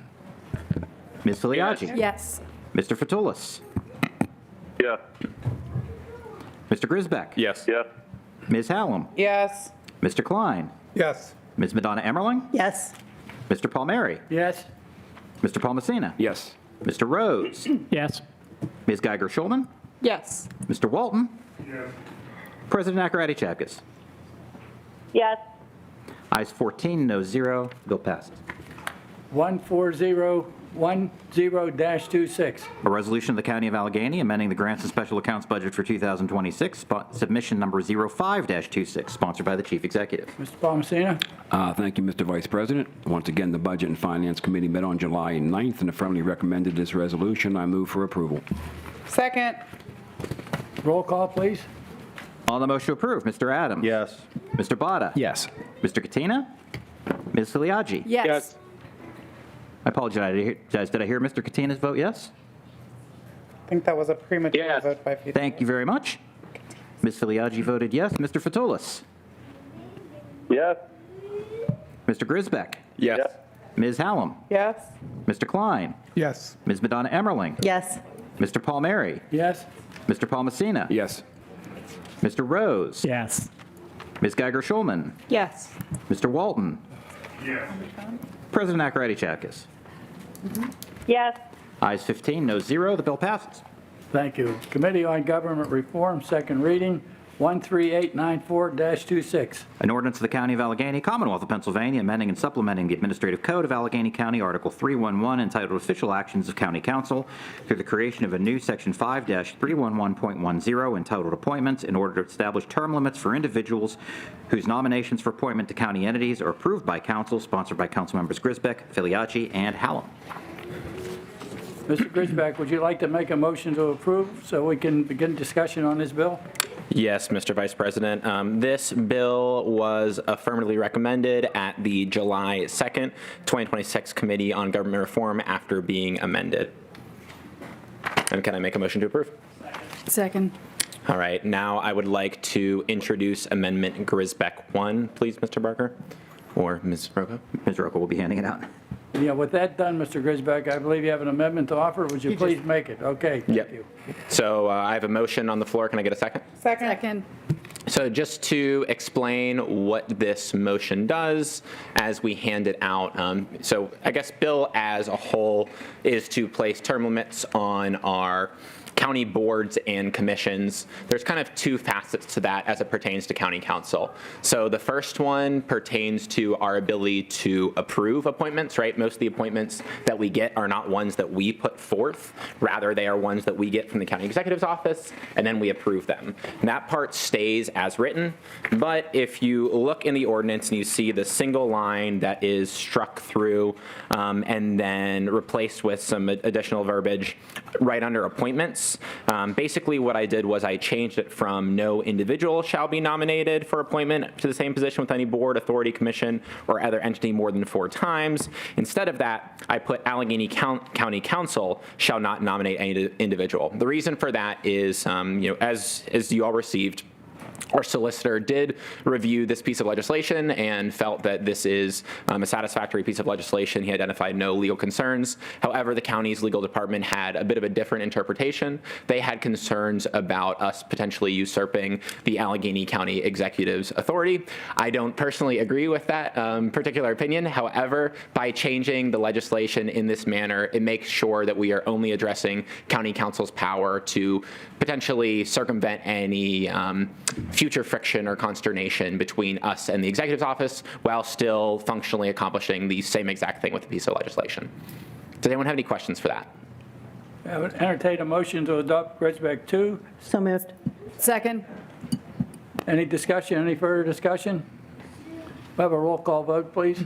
On the motion to adopt Amendment Grisbeck 2, Mr. Adams? Yes. Mr. Botta? Yes. Mr. Katina? Yes. Ms. Filiaggi? Yes. Mr. Fatulis? No. Mr. Grisbeck? Yes. Ms. Hallam? No. Mr. Klein? Yes. Ms. Madonna Emmerling? Yes. Mr. Palmieri? Yes. Mr. Palmacina? Yes. Mr. Rose? Yes. Ms. Geiger-Schulman? Yes. Mr. Walton? No. President Nakaradi Chapkus? Yes. Ayes 12, noes 3. The amendment's adopted. Committee on Health. We still have the bill itself now. Oh, the bill. Yes. As amended. So Yeah, as amended. That's right. I forgot about. Sorry about that. If we could, Mr. Vice President, just a brief discussion on what the bill does as a whole. Last, please. Yes, so as I kind of started to allude to, this bill puts a term limit of 4 total terms on all of our boards and commissions.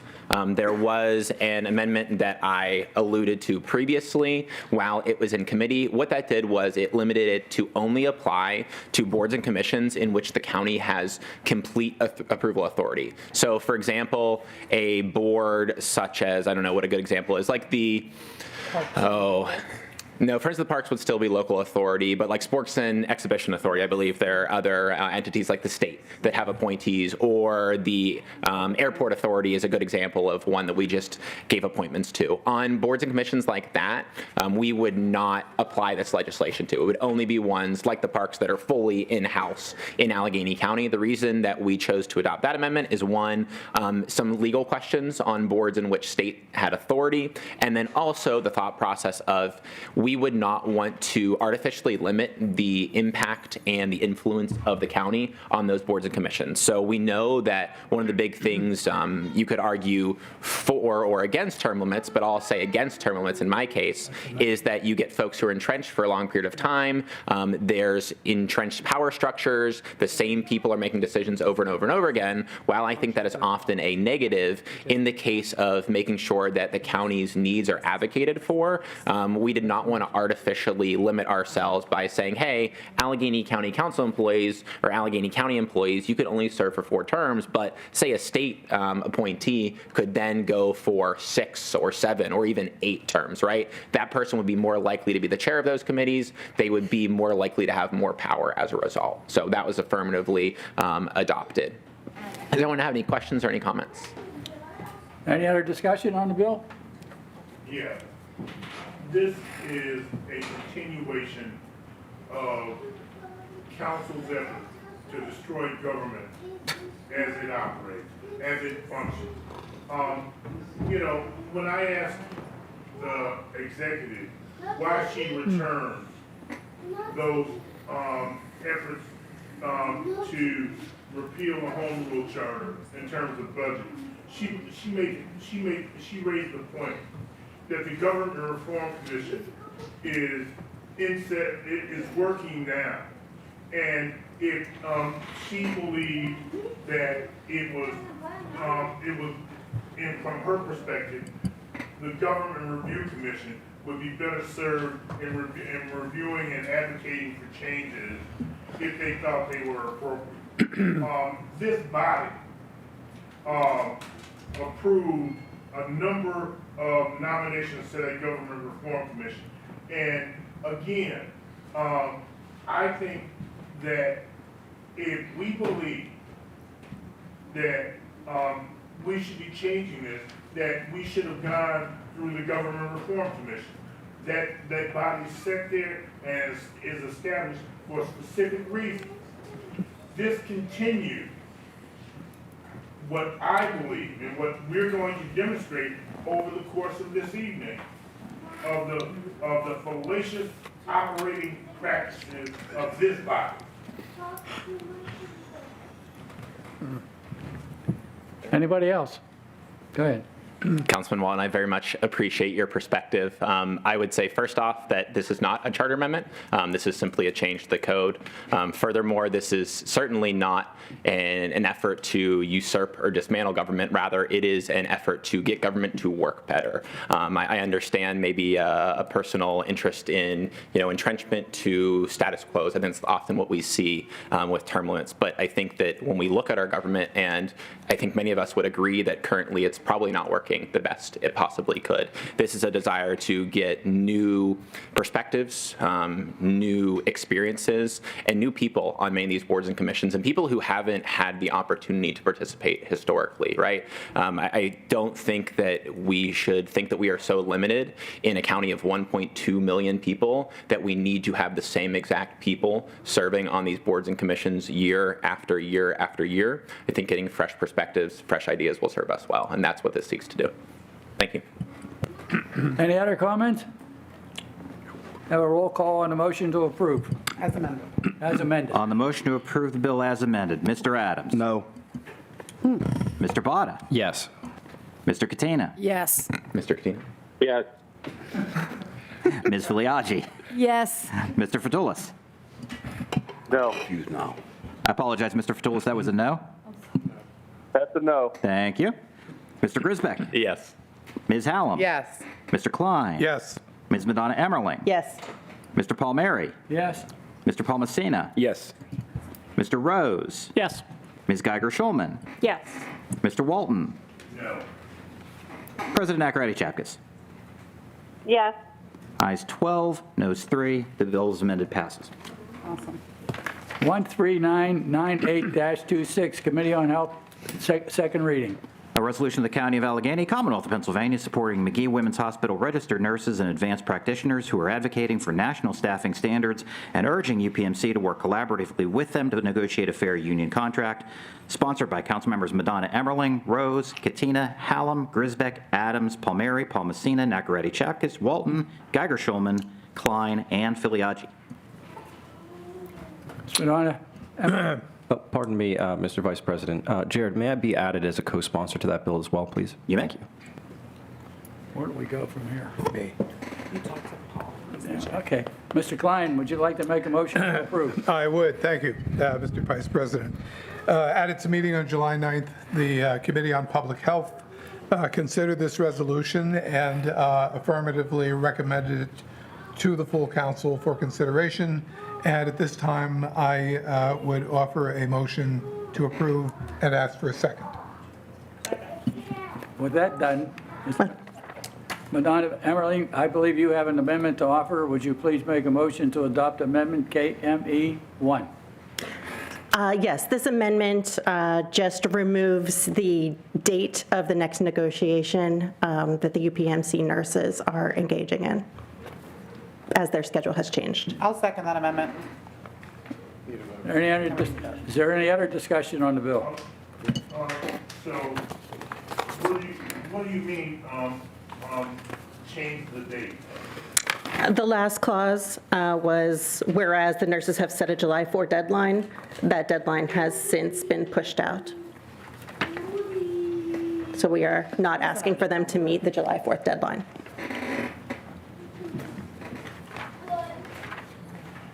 Anything else?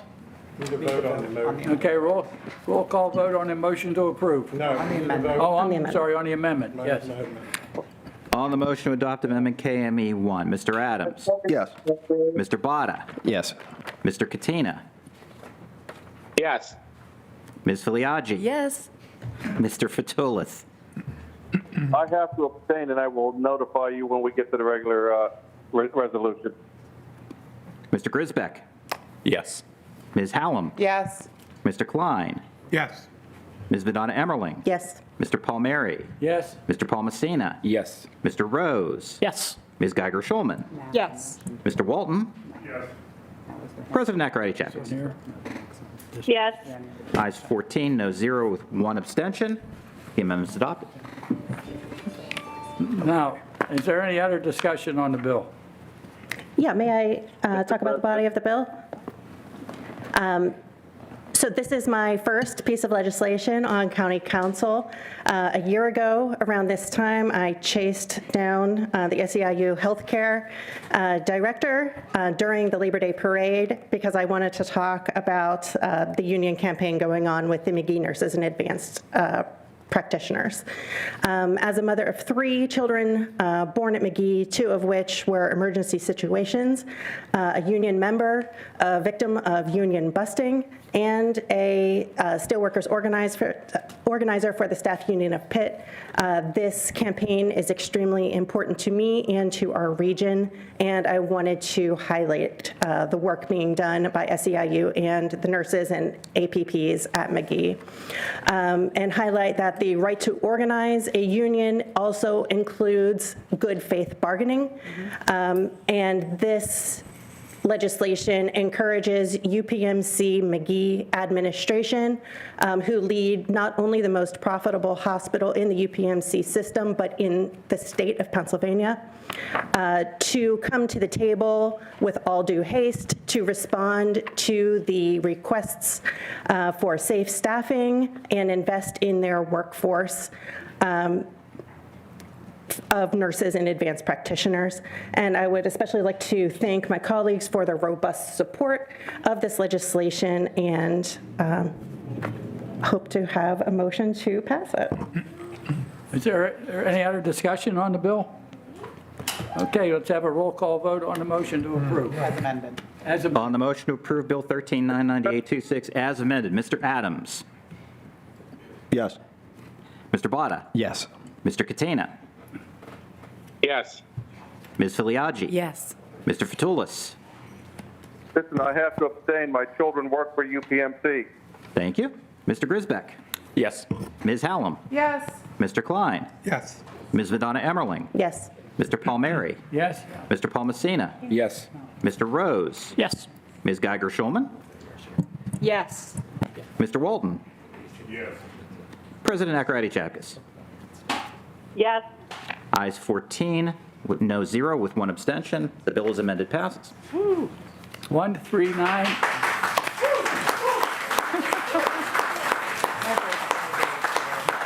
Chief, thank you. I'm not used to getting ovation for these votes. That's very nice. Thank you very much. 13983-26. A resolution of the County of Allegheny, Commonwealth of Pennsylvania, urging the expansion and modernization of Allegheny Connect as a unified digital gateway for county government services, sponsored by Councilmember Botta. Mr. Botta. Thank you, Vice President Palmer. The Committee on Information Technology and Process Improvement met on July the 9th and affirmatively recommended this bill for full council vote, and I make a motion to approve and would be happy to answer any questions and give insight on this bill during discussion. Second. Any discussion at all? Yes, Vice President Palmer. Just to give some context on this bill, essentially this is asking the county executive's team to evaluate what it would look like for us to enhance Allegheny Connect, which already exists as a digital pathway for a lot of residents in Allegheny County, to unite all of our county services into one unified system. So imagine, any department that you might have having one login for everything. I got the idea from the country of Estonia, believe it or not, which has a program called Estonia, and 100% of their government. I know, it's very clever. Original. But 100% of their government services are available entirely online. And interestingly enough, their population is almost identical to Allegheny County. So if an entire country can do it, I think that this is a great example for how the county of Allegheny can really lead in terms of what we can do to connect people with the resources that they need. So we had a motion and approved. Can we have a roll call vote, please? On the motion to approve, Mr. Adams. Yes. Mr. Botta. Yes. Mr. Catena. Yes. Ms. Filiaggi. Yes. Mr. Fatulis. Yes. Mr. Grisbeck. Yes. Ms. Hallam. Yes. Mr. Klein. Yes. Ms. Madonna Emmerling. Yes. Mr. Palmieri. Yes. Mr. Palmasina. Yes. Mr. Rose. Yes. Ms. Geiger-Schulman. Yes. Mr. Walton. Yes. President Nakaradi Chapkus. Yes. Ayes 15, no 0. The bill passes. Liaison reports. Do we have any? I have a comment. It's not a liaison. Some action that's about to be proposed. It's not a liaison Do that report. when there's a motion in a second. Yeah. Say what? If it's on the This is legislature. liaison reports. You can't tell me what I can do, You asked. but, Mr. President,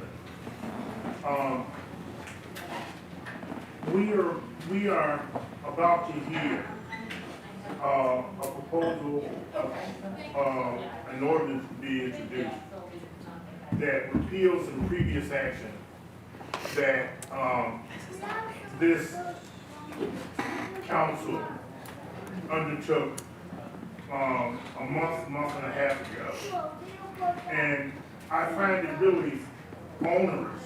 I find it really disingenuous that we are about to try to repeal some action that we took. We, as council, decided that we did not want to live by the home rule charter and the caps that were set for our operating budget. And we decided to put a ballot referendum up to give the voters to try to lift that cap. And now, I wonder whether it is because younger folk or new folk find that they made a mistake, or that the political wheel out there tells them that the heat's growing too much, you know. And so and particularly several of these members that sponsoring this repeal were folks that led that charge in the Government Reform Committee to be advocates for that repeal. So, hey, look, I think the chickens are starting to come home to roost. And again, we talk about change and youth and new ideas. And I want to know, what is it? Pardon me, Mr. Vice President. Speaking of the heat being up, I do have a liaison report. Okay, we'll do the liaison report now. Go ahead. Thank you. As everyone knows, we're about to go on recess, and so I encourage everyone to utilize our county pools and spray parks. They're open from 11:30 a.m. to 7 p.m. daily. You can utilize North Park, South Park, Boyce Park, and Settlers Cabin. There's also spray parks at Deer Lakes Park and Round Hill Park. As well, we have the Allegheny County Summer Concert Series at Heartwood Acres Amphitheater and South Park Amphitheater. There are a lot of great performers that are going to be there. Food trucks and drink trucks start at 6 p.m. The concerts begin at 7:30 unless otherwise noted. And I think that Councilman Grisbeck should definitely check out Don McLean on July 24th at the South Park Amphitheater. But besides this, we have 9 Allegheny County parks that offer walking, hiking, and biking trails, fishing lakes, playgrounds, dog parks, nature centers, pickleball and tennis courts, and of course golf courses and driving ranges. So I encourage everyone to check out the Allegheny County website to see what sort of activities that you can engage in over the summertime. And I encourage my colleagues to revisit their districts and engage in community outreach with our free time. So thank you. Anybody else? Really? I have one, believe it or not. Mr. Adams and I had on occasion on Sunday to go out to Clairton. They were celebrating the 4th of July a little later because of other circumstances. They had a wonderful parade, wonderful time for the people, and they also presented a proclamation to U.S. Steel. They were in business for 125 years, and how important they were in helping the Mon Valley to keep going, and presently also. So I want to commend Mr. Adams for being there. He did a wonderful job reading that proclamation. It was a long one, and it was hot, but he did a great job. And now that's a real liaison report. That is a real one. Thank you very much. Thank you, sir. Okay, now, this is where the fun starts, guys. This agenda is just unbelievable. How I inherit these agendas, I don't know. New business ordinance and resolutions 14024-26. An ordinance of the County of Allegheny, Commonwealth of Pennsylvania, repealing ordinance 16-26-OR, sponsored by council members Filiaggi, Hallam, Grisbeck, Katina, and Fatulis. Mr. Filiaggi, because there is a deadline for passage of this bill, would you like to make a motion to waive the second reading so we can process it tonight? Yes, sir, I would like to make that motion. Second. So we have a motion to waive the second reading. Let's have a roll call, please. On the motion to waive the second reading. Could we? I would like to be a Opportunity for comments? This is just the way the second reading. Okay. Yeah, we'll waive the second reading, yes. I believe Ms. Nakaradi-Chapkus wanted to be added. Yeah. On the motion to waive the second reading, Mr. Adams. Yes. Mr. Botta. Yes. Mr. Katina. Yes. Ms. Filiaggi. Yes. Mr. Fatulis. Yes. Mr. Grisbeck. Yes. Ms. Hallam. Yes. Mr. Klein. Yes. Ms. Madonna Emmerling. Yes. Mr. Palmieri. Yes? Mr. Palmasina. Yes. Mr. Rose? No. Ms. Geiger-Schulman? Yes. Mr. Walton? No. President Nakaradi-Chapkus? Yes. Ayes 13, noes 2. The motion to waive the second reading passes. Would someone like to make a motion to approve so we can begin discussion? So moved. Second. Motion to approve this, okay, now, where do we go from here? Mr. The motion to approve second read, okay, second reading.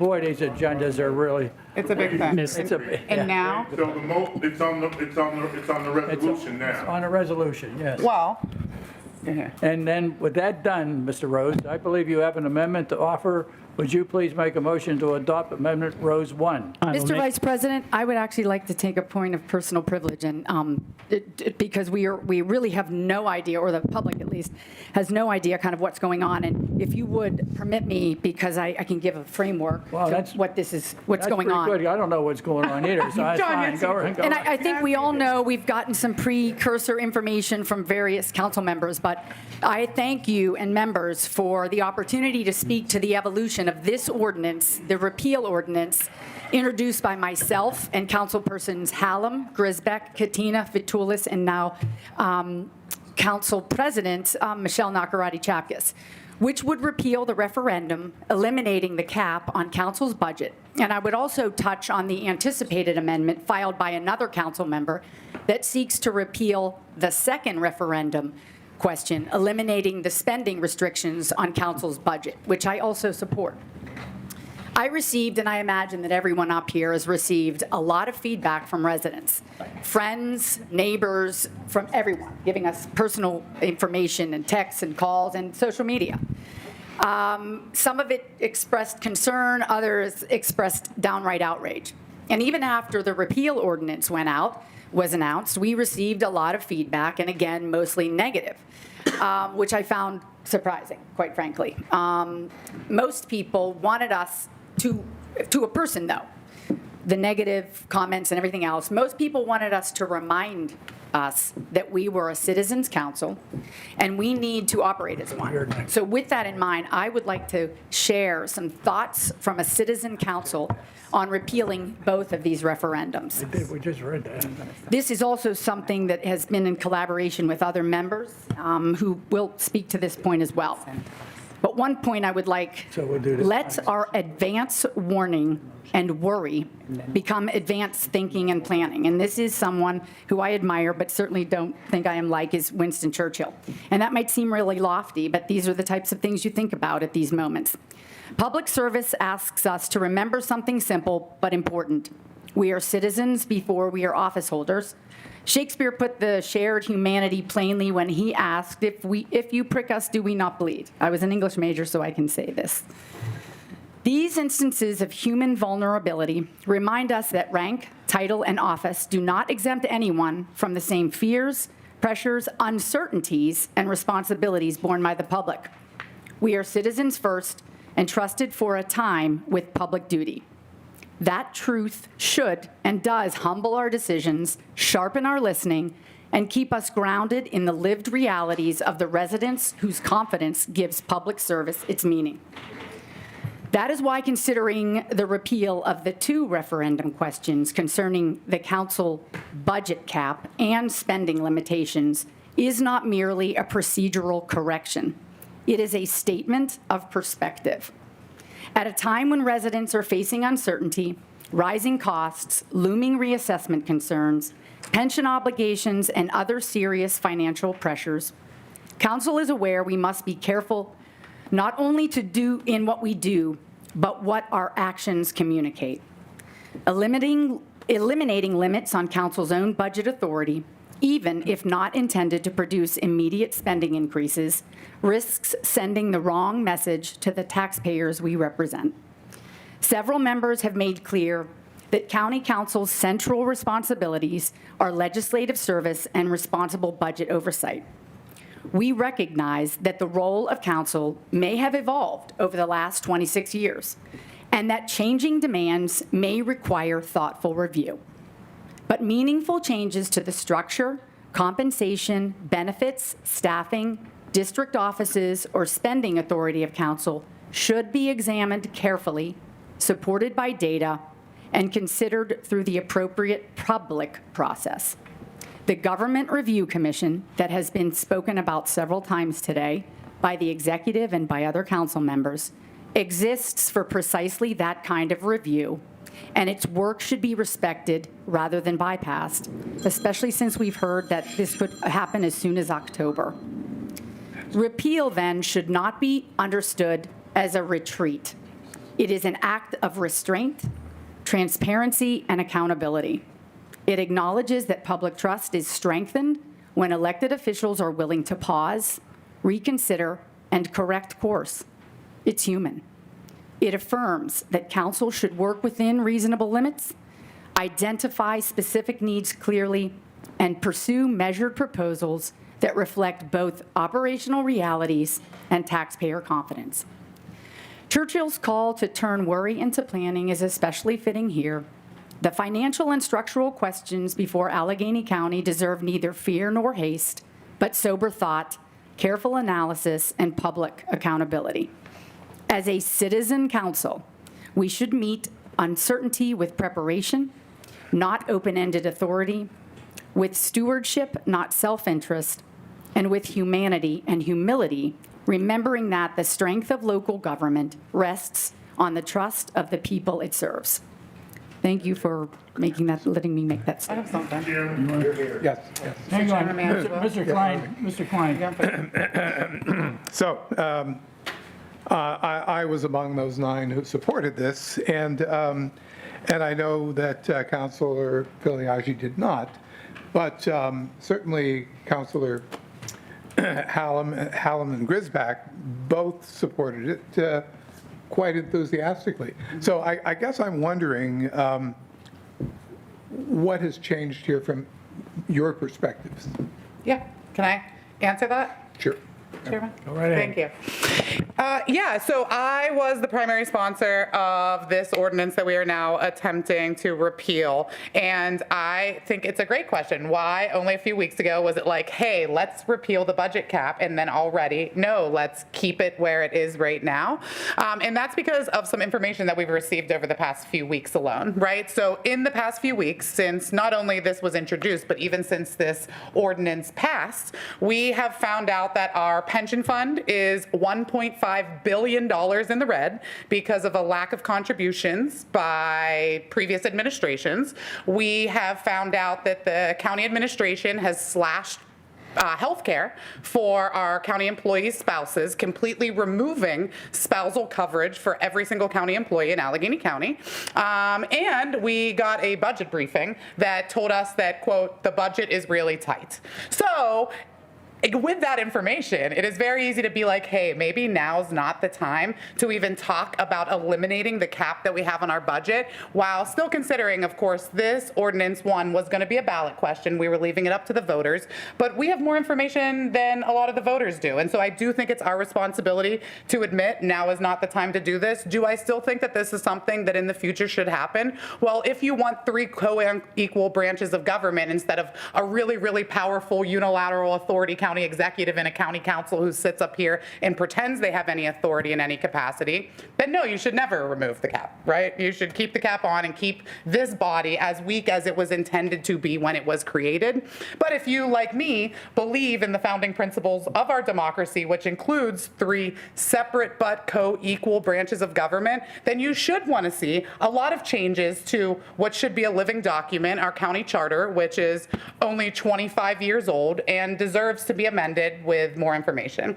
And so while I do hope that at some point in the future our county is healthier financially, and I hope that I live to see that day, I do think that now is really not an appropriate time to put this question even in the hands of the voters to say, should we give an unlimited cap to the spending on county council? I will say that I am supportive of this ordinance, but not supportive of the amendment being introduced, because the second ballot question that we have put onto the ballot is really important. A lot of people, even people who are kind of hip to county government and politics, have no idea what county government is like for county council, right? I get paid $339 every 2 weeks. for being on county council, which means, as you can imagine, I have a full-time job. I represent 1.2 million people. I spend about some weeks 40 hours a week on this job, some weeks 60, some weeks even more if we're having a crisis like my warden decides to leave suddenly, right? And so do not do the calculation of how much this job pays per hour because it will make you sick, okay? But what people don't understand and shouldn't have to understand is when a constituent needs me to do something, when one of those 1.2 million people needs me to do something, I can't say, sorry, I'm busy with my job that actually pays me. Because that's just not fair. I am responsible to the voters who elected me. It is not fair to tell them that I can't do something because I don't have the capacity. So I believe that we as council members should have an expanded staffing capacity while staying within our cap. So that is why I'm supportive of repealing this original ordinance to give us an unlimited spending cap, but still keep the ballot referendum question in place to let the voters decide if they believe that we as council members should have expanded staffing capabilities, and for those of us who do not get health insurance through their full-time jobs, that they should get the same health insurance policy that every other of the 6,000 plus county employees gets, which I believe the answer to that question is yes, but luckily they will get to decide. So I hope that answered your question. Well, I think it does, but I would say this. I mean, I would say that, I mean, there are 15 adults at this table. And so if this ordinance was one, the ballot measure was approved by the voters that would lift that cap, any decisions about increasing our spending would have to be approved by all members of council. So just removing the cap doesn't mean that, we're given license to go on a spending spree. We would still be armed with the same information that we have right now.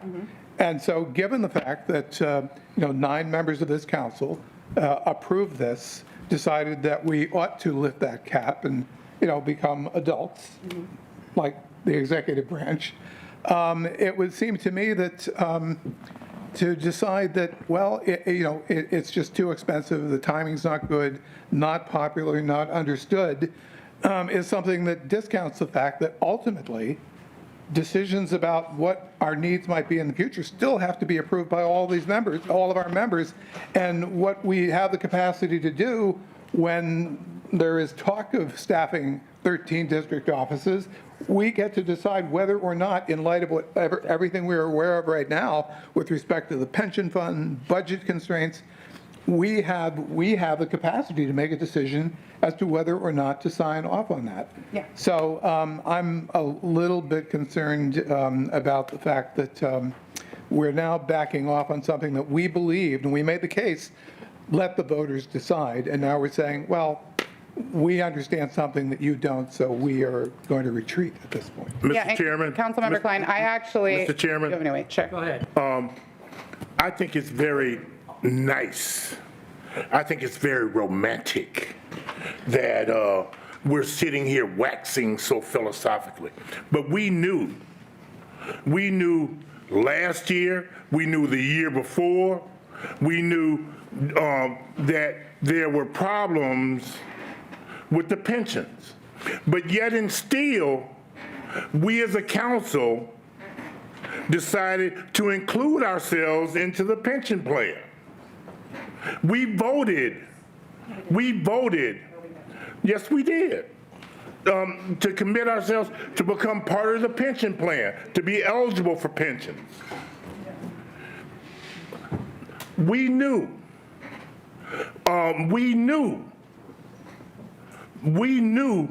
that this was a part-time council when we decided to run.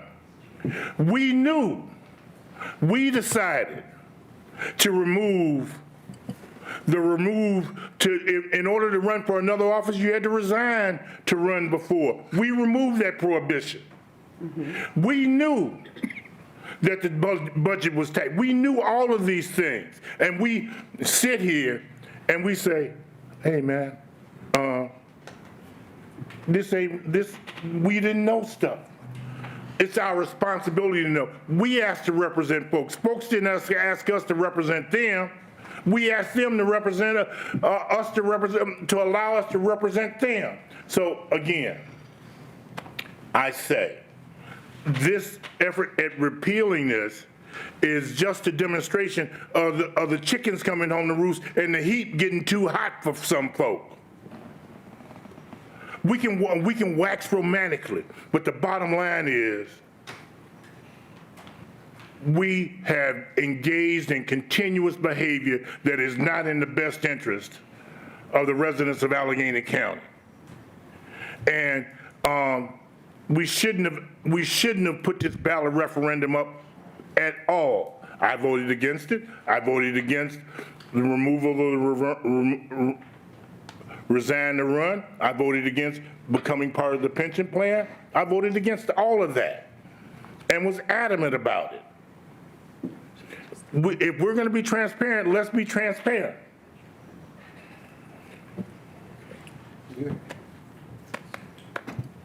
Thank you, Mr. I'm done. I am just so worn out with this body. Could I introduce my amendment? Please. Councilman Rose has it. Mr. Vice President, can I introduce my amendment? Yeah, I was going to say, before you fall asleep, Mr. Rose, let's have a motion to adopt Rose 1 second discussion as amended. I will make the motion. Is there a second? Second. Thank you, Dan. All right. I have a lot of thoughts after all these conversations. So let's dive in. So first off, there's definitely been a lot of discussion, including in the news from some of these members, that these younger folks on council, and I appreciate the reminder I am young, don't know the role of council, but I do believe that council is the sole body that was given the authority to propose and adopt changes, major structural changes to the government of Allegheny County. It was not given to the executive. It was kind of given to the voters indirectly. And it was not given to the Government Reform Committee. So this is the deciding body for reform and changes. And I think while, yes, there's also a lot of other considerations that we have to take into account as council members, saying that because we're this body, citizen body, we can't take reform actions is just not correct. The charter's writers could have indeed done that. They could have given the Government Reform Commission sole authority to introduce amendments. They could have barred us from offering ordinances that would change structures of government. None of this happened. In fact, they invested it solely with us. It's one of our main responsibilities as a council. So I believe firmly that we do have the right to suggest changes to the government. That being said, why am I introducing this amendment? So this amendment would repeal both referendum that are on the ballot right now. As we've already talked about, one referendum removes the budget cap. The other one does a lot of things, but basically in summary, it removes restrictions on the staff's ability to do certain work, and then it also removes the ability for council not to, it removes the bar for council to accept fringe benefits. I think when these two are together, they work well, because the removal on the, bans on different things that staff can do works nicely with the ability to hire more staff. It shows that council is ready to take a more active role, to be a more co-equal branch of government. But since it looks likely we're about to repeal that amendment, what we're left with is the one that lets staff do more things, which is purely academic when we're not changing the staffing structure, and then to accept fringe benefits. So really what we're left with now is we're asking the voters to give us fringe benefits. And that's it. That's the effect of our reform. And, also, I really hope everyone who called me a Bethany Hallam puppet last year is watching this as I oppose her, right? Yeah, that's nice. Good on me. Yeah, I did a lot, all the time, actually. So I hope folks are watching, because here I go, opposing Bethany Hallam. But Ms. Hallam said that, this... we can't, because of the financial structure of the county right now and the news we've received, which is concerning, we can't propose both of these amendments. But I think it's especially then damning to say we're not going to propose the one that lets us do more things and serve the county better, but we will accept the one that lets us take your county tax dollars, and put it in our own pockets. So if we're not going to do both, I think we certainly can't do either. And that's where I'm at. Mr. Vice President. I think Dan has his hand up first. Jordan can go first. Thank you. If I may, just to address some of the concerns that were just brought up. So I don't know if it's just a lack of wearing a blazer, but I am in line with Bethany Hallam tonight insofar as I'm going to be voting, to leave the cap in place. Again, the cap is at 0.4%. But I will be voting against the amendment to cancel the other budget, or the other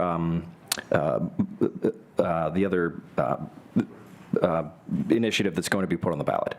Now, the reason for this is that even though we have the ability to increase our fringe benefits or anything like that, there's no indication that we will do that. This is simply giving the voters the choice to say whether they would like us to have a little bit more say and a little bit more ability to help our constituents. I don't know any person on this dais that doesn't work tirelessly every single week. It's a part-time job, but it is far from part-time. This is not allowing us to increase our salary. And if there's any sort of indication that we're going to increase our salary, I'll vote against it every single time because I don't want more money. I want the ability to go out and help more people. I have something like 40 neighborhoods in my district, and I have sometimes 3 different community organizations in a certain neighborhood. I wish I had the ability to be at every single one of these and still have a full-time job. The reality is that I don't. Right, so this is we're leaving the cap in place, So it's not like we could do a ton with this. This is like taking the training wheels off but leaving the brakes on.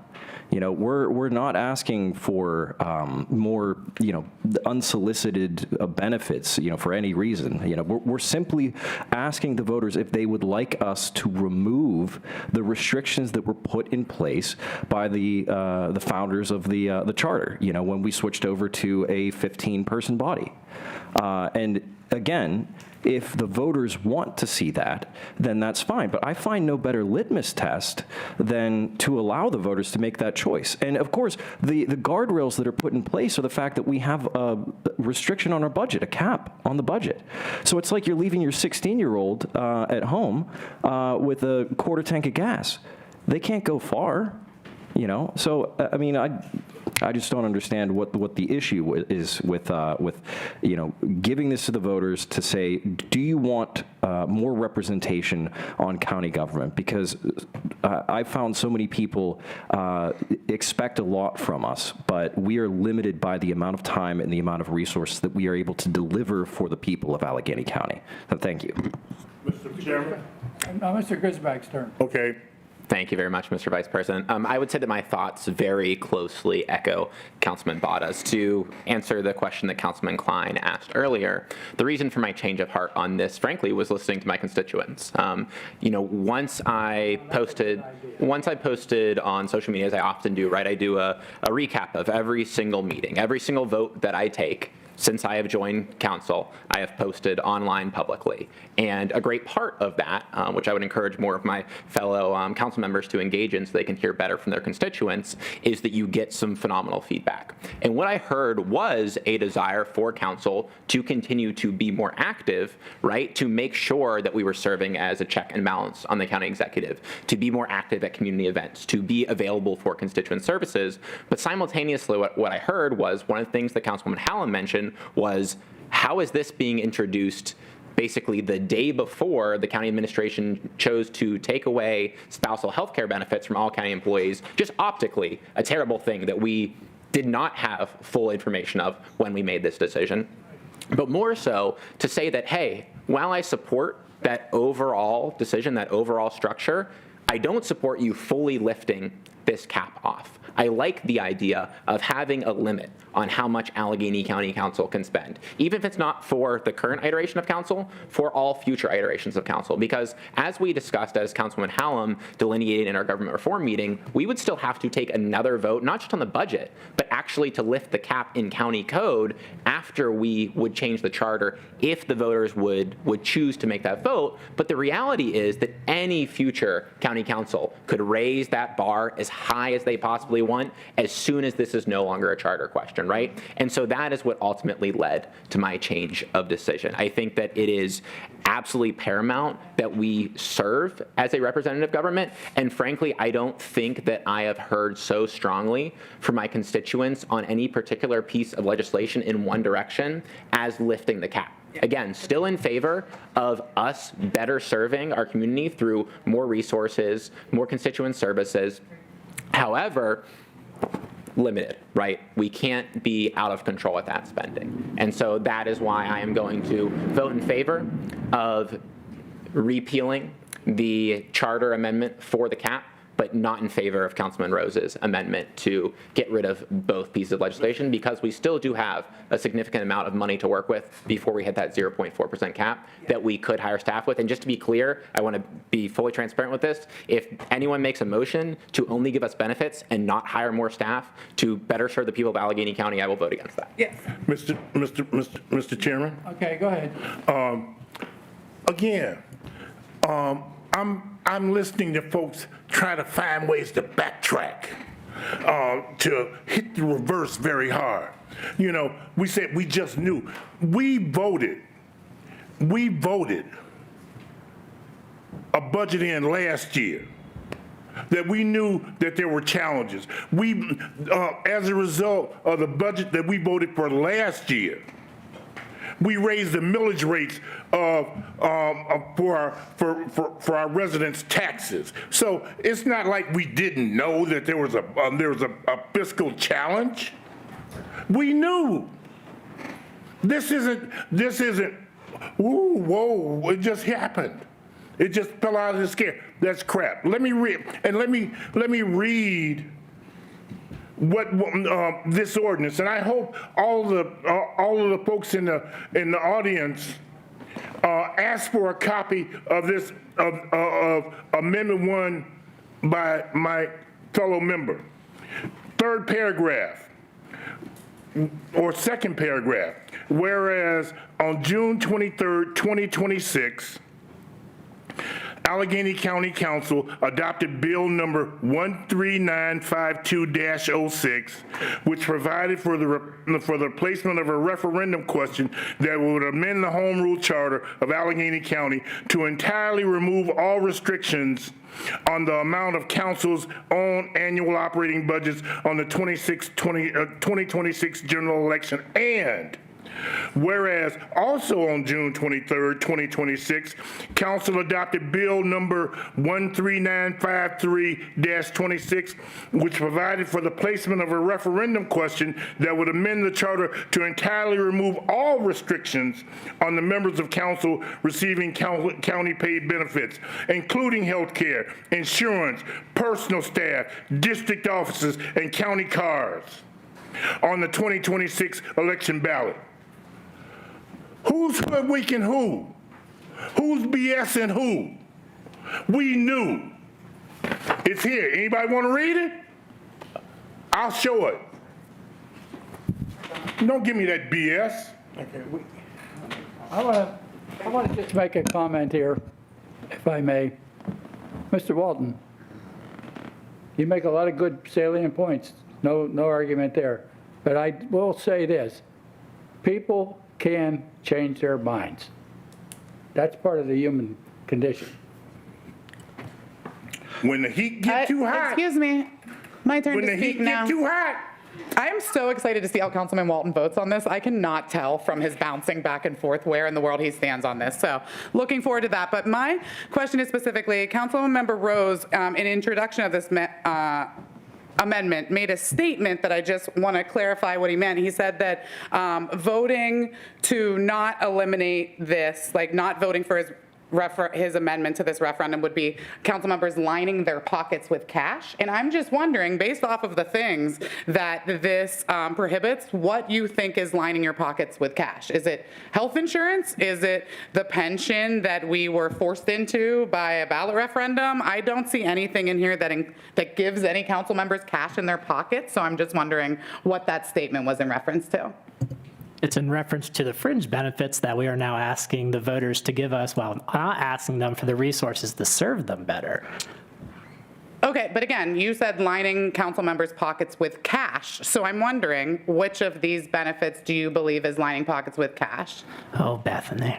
No, I mean, it's a valid question. I think that was a pretty bold statement. And so I just want to clarify which of these things you think gives council members any additional cash in their pockets. I think as it is well understood within the workforce that your benefits are part of your compensation package, that the figure of speech could be forgiven as the vast majority of workers would understand that receiving fringe benefits is also part of their benefit, is also part of their compensation and salary.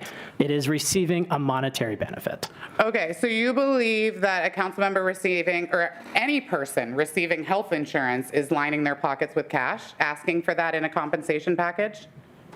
Yeah, they're accepting compensation, which is fine. I have no issues with that. I have issues when it's the only thing we're asking for. But if you read this, it's not. And I would actually refute the fact that this is about a benefit to council members instead of a benefit to constituents, because I think lots of conversations had been had that our staff would be much supported by increasing staffing capacities, as would our constituents be, right? We have talked many times about desires that we have to do what other elected officials do. And whether that's be more present in the community, be more active in government meetings, be 3 places at once that we are currently unable to do as one person.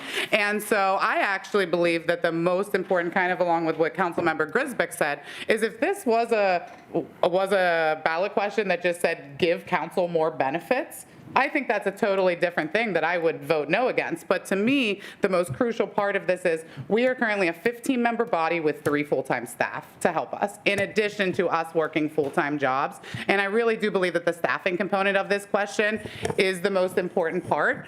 And so I just wanted to point that out, that I thought it was very disingenuous to imply that anybody was lining their pockets with cash by wanting more staff to be able to better serve our constituents. Mr. Chairman. I would point out. Mr. Chairman. I'm going to cut this off right now. I have one more comment, Mr. Chairman, real quick.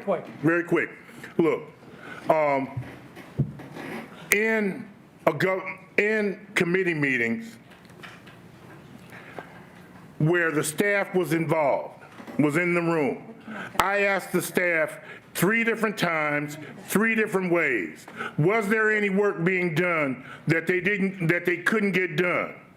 Were they meeting all of the demands that were being placed on them? And each and every time, the answer was yes. They were saying they get the work done. Okay. Mr. President, I believe that there's a motion on the floor on this vote, please. There's a motion on the, can I just say where we are here? There's a motion to adopt Rose 1. We need a vote on the motion. We're going to vote on it as amended.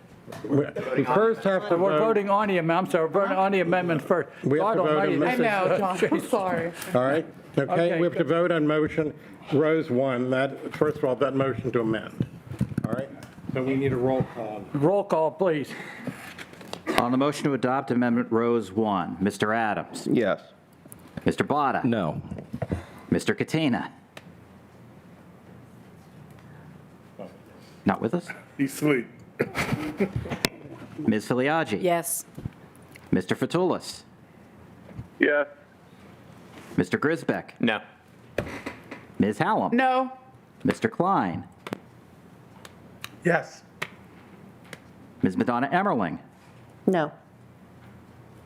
Mr. Palmieri. No. Mr. Palmasina. No. Mr. Rose. Proudly, yes. Ms. Geiger-Schulman. No. Mr. Walton. Man, you know.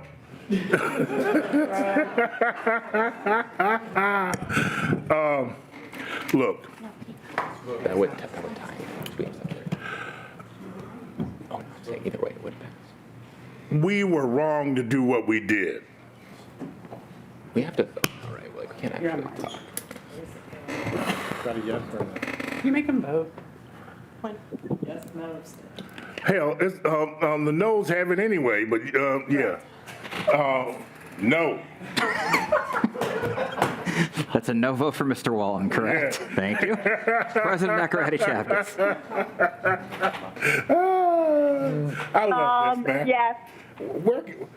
Ayes 6, noes 8, with 1 member absent. Amendment Rose 1 is not adopted. Then you have to go to, we now need a vote on the motion, the original motion. The original motion. We're going to have a roll call on the original motion. On the motion to approve Bill 14024-26 as not amended, Mr. Adams. Damn, I count pretty good. Yes. Mr. Botta. Yes. Mr. Katina. Ms. Filiaggi. Yes. Mr. Fatoulis. Yes. Mr. Grisbeck. Yes. Ms. Hallam. Yes. Mr. Klein. No. Ms. Madonna Emmerling, Yes. Mr. Palmieri, Yes? Mr. Palmasina, Yes. Mr. Rose, No. Ms. Geiger-Schulman, Yes. Mr. Walton, No. President Nakaradi Chapkus. Yes. I apologize, President Nakaradi Chapkus. Yes. Ayes 11, noes 3. The bill passes. Thank you. And this marathon continues. We are at 14021-26. This is new business motions. A motion of the Council of Allegheny County urging public and private property owners throughout the county to take proactive steps to reduce stormwater runoff into local watersheds to the extent practicable in order to protect the natural beauty and the environmental condition of the Allegheny, Monongahela, and Ohio rivers, sponsored by Councilmember Rose. Okay. I believe that you may want to vote on this motion tonight, is that correct? I would, yes. You need a second. No. Do we have to wait now? We just go to a vote? Well, we have the motion and all that. We don't need a second. Seconded. Thank you. Cool. I will defer the sponsor's speech to our junior council member. Okay, today I am asking for your support for a motion that encourages everyone in Allegheny County to take simple, practical steps to reduce storm water runoff and protect the Allegheny, Monongahela, and Ohio rivers. When it rains, stormwater flows across roads, parking lots, and rooftops, carrying litter, chemicals, raw sewage, and other pollutants directly into our rivers. Those rivers are one of Allegheny County's greatest natural resources. They provide drinking water, support wildlife, create recreational opportunities, and are an important part of our community and economy. This motion recognizes that while the county already has stormwater management plans, new ideas and technologies can help us do even more. It encourages solutions like rain gutters, permeable pavement, and other green infrastructure that allows rainwater to soak into the ground instead of washing up pollution into our waterways. It also encourages communities, businesses, and residents to work together to keep our riverbanks clean. This motion is important because protecting our rivers benefits everyone. Cleaner water means healthier ecosystems, safer recreation, and reduced flooding, and a better quality of life for our current and future generations. It is far more effective and less expensive to prevent pollution before it reaches our rivers than it is to clean it up afterward. At its core, this motion is about working together to protect the three rivers that define Allegheny County by encouraging practical and proactive action today. We can preserve these waterways for the people who live here now and for generations to come. Awesome. Thank you. Yes. Yes. Motion to approve. We already did that. We already did that. All right, so we're going to have a roll call now on the motion. On the motion to approve, Mr. Adams. I was going to vote yes anyway, but for the simple fact that you sat through the last theatrics that we just did the last time, I'm absolutely going to vote yes for you right now. Mr. Botta. Yes. Mr. Katina. Ms. Filiaggi. Welcome to public service. Yeah. Yes. Mr. Fatulis. Yeah, sure. Mr. Grisbeck. Yes. Ms. Hallam. Yes. Mr. Klein. Yes. Ms. Madonna Emmerling. Yes. Mr. Palmieri. Yes. Mr. Palmasina. Great job tonight. Very impressive. Yes. Mr. Rose. I think Corey's going to run for office here soon. Yes. Ms. Geiger-Schulman. An enthusiastic yes. Mr. Walton. Kudos. Great job. Yes. President Nakaradi Chapkus. Yes. Ayes 14, noes 0. The motion passes.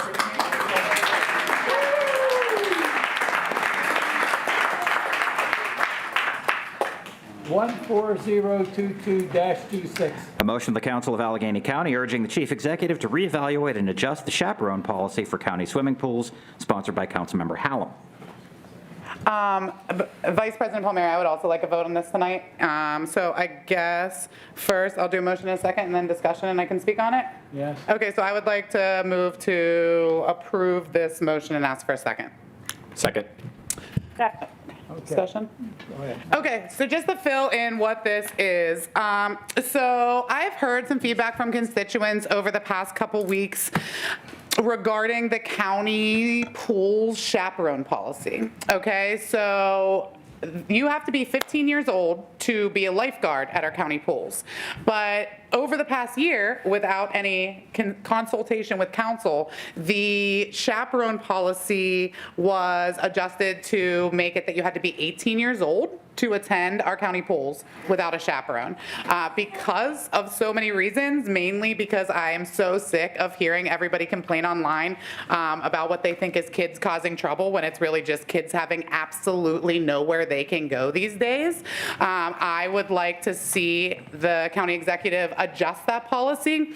This motion asks the chaperone policy to line up with the age of employment that is allowed at our county pools. So again, you need to be 15 to be a lifeguard at county pools, and so this motion asks her to adjust the policy to be, if you are 15 or older, you can attend county pools without a parent or guardian. Another reason that I think this is important to do now is because we are on recess for the next month. And so if we wait until we come back from recess, county pools will be about a week and a half, 2 weeks away from closing. And so this will not help anybody this summer. And also, yeah, I just think we should be encouraging more things for kids to do.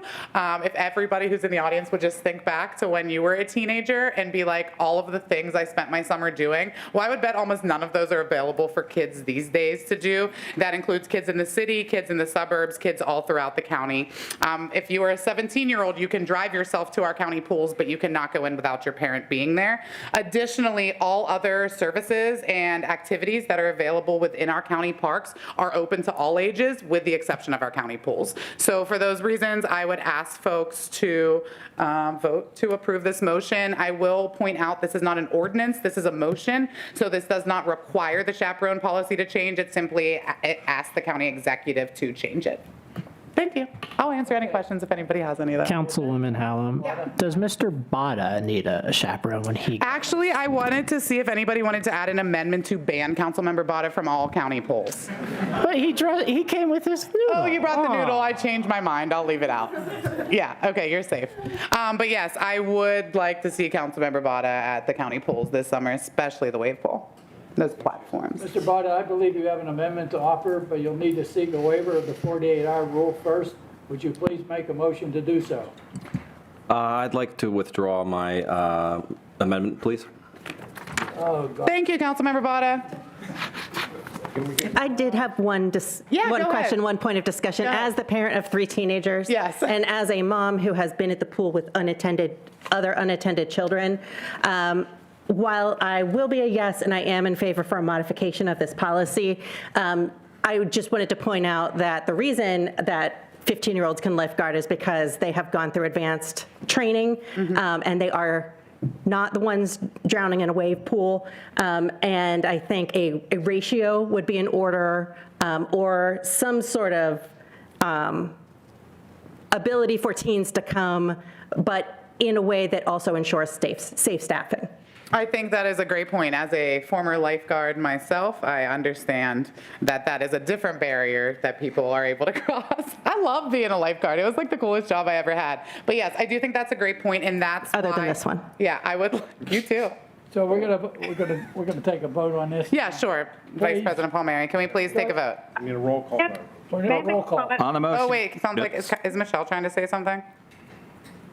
Thank you. I appreciate it. It's just that I wanted to just also share, and I had mentioned this to the council member Hallam, that so Boyce Park is in my district, and I've heard from lifeguards and parents that many of the lifeguards have to spend time monitoring behavior of those who are in attendance as opposed to watching the water and protecting individuals who around and focusing on water safety. So I will be a yes as well, but I think that there's an opportunity to hear from those who are employees at the parks and understand if there's a better path forward. But I support what Councilmember Hallam is saying. Thank you very much, Council President. I will say I very much agree that there are people, I mean, I frequent the county pools, so I know that there are definitely people who are causing trouble sometimes, but what I will say is sometimes they're 40 years old, and sometimes they are under the age of 15 as well. So I very much agree with that, and I do actually trust our Parks Department and our county administration to make a policy that works, and again, just expands the opportunity for kids in our communities so that they have something to do, especially in the summer when maybe their parents are at work and they're stuck at home alone. Thank you. Let's have a roll call vote, please. On the motion to approve, Mr. Adams? No. Mr. Botta? No. Mr. Katina? Ms. Filiaggi? Yes. I'm not paying attention. Mr. Fatulis? Mr. Grisbeck? Yes. Ms. Hallam? Yes. Mr. Klein? Yes. Ms. Madonna Emmerling? Yes. Mr. Palmieri? Yes. Mr. Palmacina? Yes. Mr. Rose? Yes. Ms. Geiger-Schulman? Yes. Mr. Walton? No. President Nakaradi Chapkus? Yes. Ayes 10, noes 3, the motion passed. Thank you, guys. Okay, so now we go to public comment on general items. No, we have the motion to receive and comment first. I'm sorry? The notification of contracts is still up. Oh, my God almighty, yeah, okay. 14023-26. Communication summarizing approved executive actions for the month of June 2026. Motion to receive and file. So moved. Let's have a vote. I need a second. Second. Aye. Thank you. Aye. Whatever. We in order? Now we have the public comment on general affairs. Whatever. Thank you all for staying. We have several. First up is Catherine Dickey. Nick's up for last week. No. Wonder why. Tequila, Washington. No. Uganda Moore. Courtney Morgan. No. Brooke Berry. No. Passion Currington. No. No. Jacob Poole. No. Amira Crosby. No. Carlino Giampolo.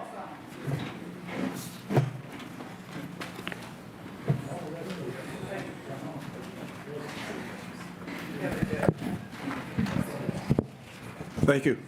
Carlino Giampolo, Panther Hollow. In my testimony last week, I mentioned my purpose in being here is twofold. One, to ask that each council member seek a full understanding of the Oakland do-it-yourself skate park issue.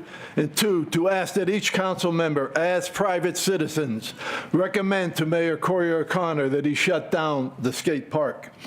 Ample information about this issue is on the website, pantherhollowplayground.com. I've spoken over 10,000 words in a one-year period at Pittsburgh City Council meetings. Our community rights movement shares a common thread with the 1960s people of color civil rights, 1970s domestic violence victim rights, 1980s LGBTQ plus rights movements. The common thread working against all of our rights movements consists of 1, devaluing dignity, 2, giving low priority to resolving the injustices, 3, individuals making baseless objections to keep the status quo, 4, initially not being considered tragic enough to be of interest to those in authority who are entrusted to protect the rights of citizens experiencing injustice. A similar wrongdoing is when individuals label people or issues and then love or hate the label. These individuals don't look deeper into the character of another individual and the content of their mind, or look deeper into the injustice of an issue. I hope that none of you have labeled any politician in city government as a friend and allowed the label to prevent you from taking just action. If you see something, say something is a phrase law enforcement throughout Allegheny County uses to end wrongdoings in our communities. I trust that each of you are able to see the wrongdoings against our Italian community in Panther Hollow. For some issues before this council, you have to weigh one side against the other to create a just solution. Then other issues like the Oakland do-it-yourself skate park are so egregious that deciding on a solution becomes a no-brainer. And what does it mean when people say it is a no-brainer? For me, it means that their dignity is so fully awake that they directly connect to the depth of their own spirituality and have formed a heightened conscience that they do the right thing simply because it is the right thing to do. If you have not already done so, call or write Mayor Corey O'Connor as a private citizen and recommend that he shut down the Oakland do-it-yourself skate park. Thank you. Next up is Teresa Chalich. I decline. Teresa Chalich. I'm not going to speak. Thanks. Abigail Oren.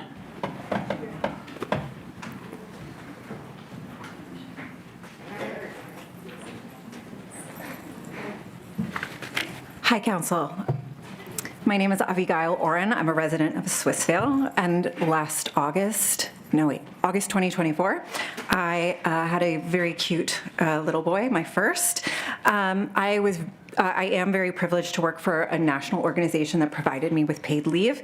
My husband, however, works for an Allegheny County civic institution that gave him unpaid leave, so he qualified for FMLA, and we were very privileged to be able to have him take the full 12 weeks unpaid. I want to talk about an aspect of the paid leave policy that I don't think has been mentioned very much, which is that when both parents are able to be at home, it can be really beneficial to setting a precedent within a relationship, a co-parenting relationship that is more equitable. So my personal experience was that I never became the preferred parent for my child. We were both home, we were both given the opportunity to bond, and together over those 12 weeks, we learned together how to share responsibility for our child and the maintenance of our household moving forward.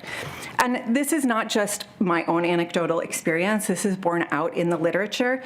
So sociologists published a 2019 article in Social Forces that looked at longitudinal data from the Fragile Families and Wellbeing Study and found that at both 1 and 5 years after birth, there were positive associations between a father taking a parental leave and relationship quality and co-parenting quality. And a 2025 article in the Journal of Social Policy published findings that paternity leave taking is positively associated with both the share of domestic labor that a father takes on and the amount of time spent doing that. And even though these two both focus on fathers taking leave, I believe this extends just to co-parenting relationships in general. Better family dynamics at home mean that people show up back to work with less stress, better able to really be present at work. And so I think that's one great reason, in addition to all of the equity and disparity issues, that we should be pursuing this policy. Thank you so much.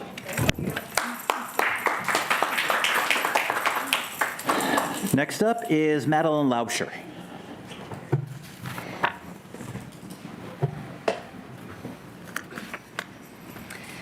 Good evening. My name is Madeline Laubscher, and I live in Greenfield. I'm a microbiology PhD student at the University of Pittsburgh researching women's health, and I'm here to urge you to support the 18-week paid parental leave mandate. I want to make 2 points: why leave matters at all and why 18 weeks specifically. First, why paid leave? Infant mortality means the death of a baby before their first birthday, and it's one of the clearest measures we have of how well a community is supporting families. The research is consistent that it's specifically paid leave that lowers infant mortality. Many parents already qualify for unpaid job-protected leave, but if a family can't afford to go without a paycheck, that unpaid leave sits unused. Paid leave means a parent can actually be there to catch an early infection, breastfeed longer, keeping up with checkups. That's not a small thing. It's tied directly to whether babies survive their first year. Second, why 18 weeks? I've heard this number question and discussion about this policy, so I want to be direct about it. The protective effect of paid leave keeps growing the longer it lasts, and it's strongest not in the baby's first few days, but in what's called the post-neonatal period, which is 1 month old to 1 year old. 18 weeks lines up with where the evidence says that protection is the strongest. A shorter paid leave wouldn't be a simple policy compromise.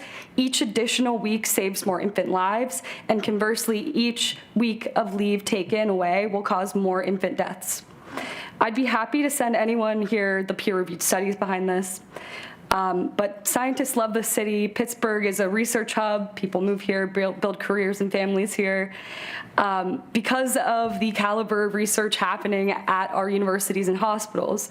But I have to ask, what does it mean to call ourselves a research hub if our policies don't reflect that research? What's the point of doing the science if we don't let it change anything about our lives? I believe science should inform the policies that shape our lives, and this is one of those moments. If Pittsburgh wants to be a research hub in more than a name, this is where it starts, so I urge you to support this policy. Thank you. Melinda Kinney.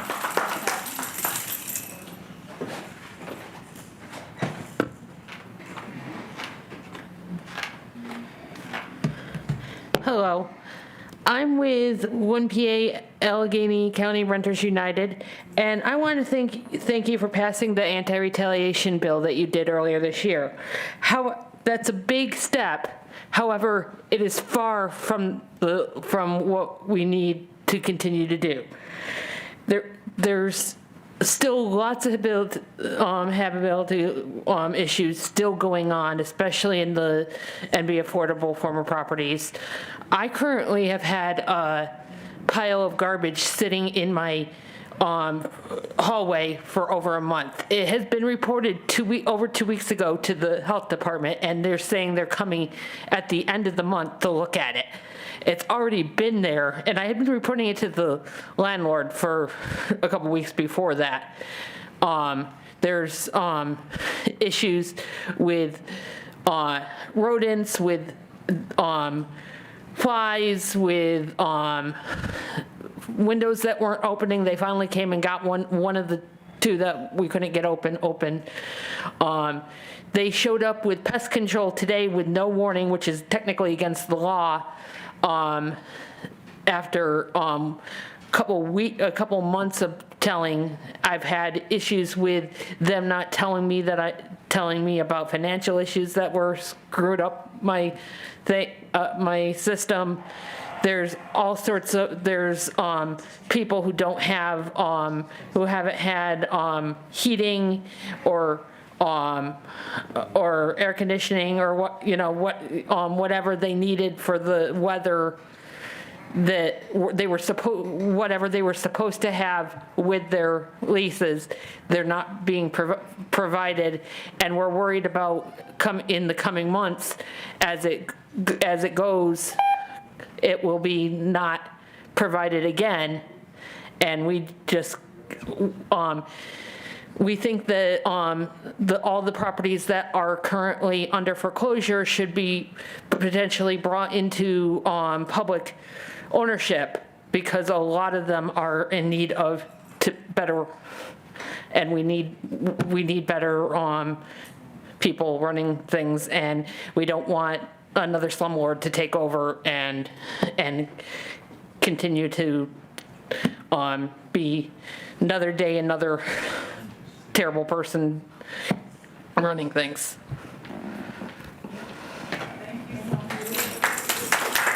Next up is Aiden Halpern.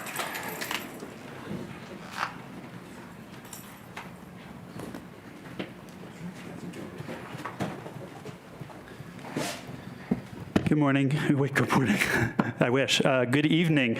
My name is Aiden Halpern. I'm a Bloomfield resident, and I'm here today with Pennsylvania United, speaking in support of 18 weeks paid parental leave for all.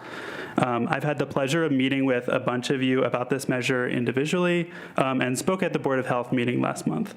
But I wanted to take the opportunity today to address the full council before you go on recess.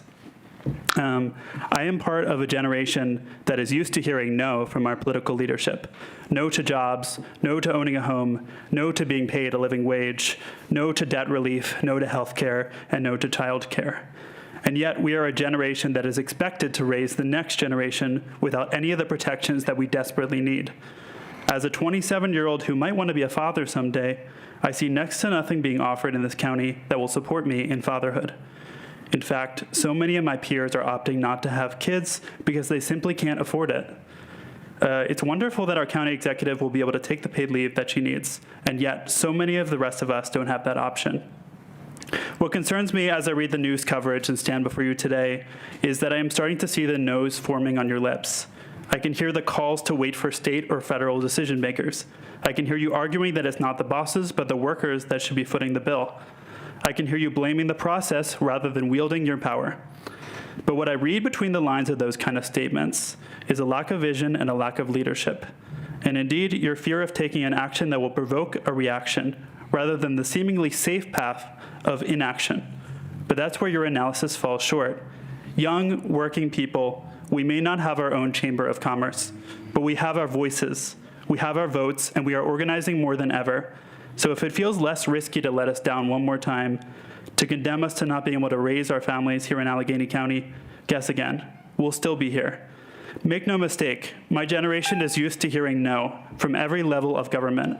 But will we lie down and take it? To quote my councilman, DeWitt Walton, no. Wish he was here to hear that. I call on you to pass 18 weeks paid parental leave for all. Michelle Hart.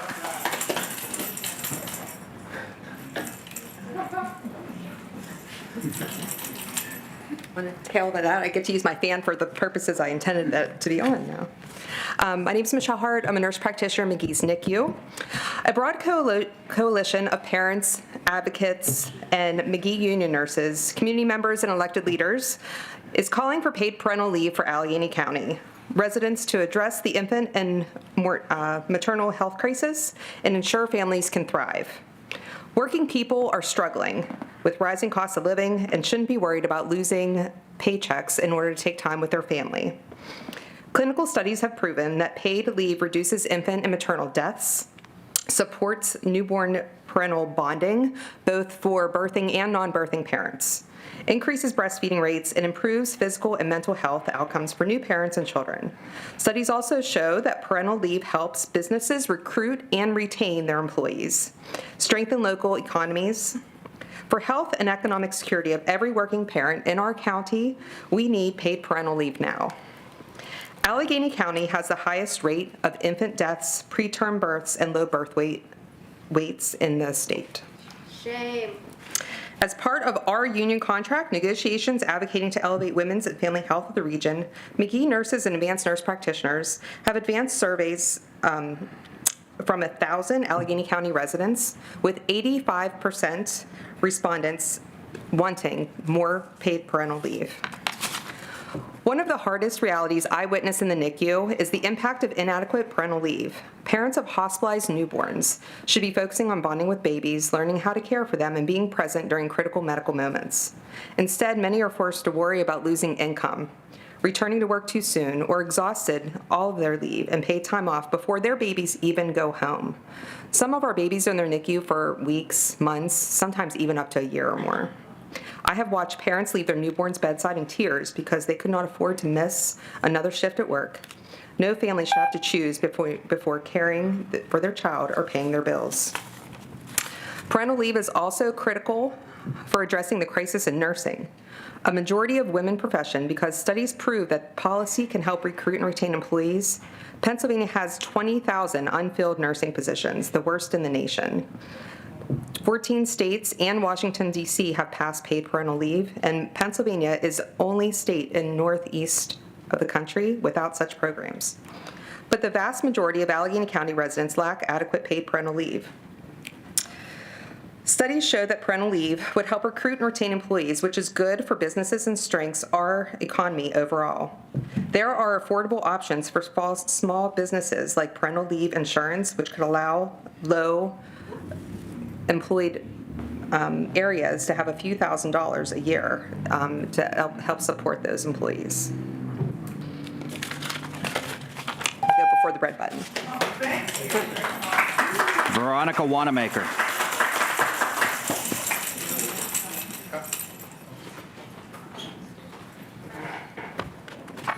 Hello, I'm Veronica Wanamaker. I'm 66 years old, and I've lived in Springdale, Pennsylvania my entire life.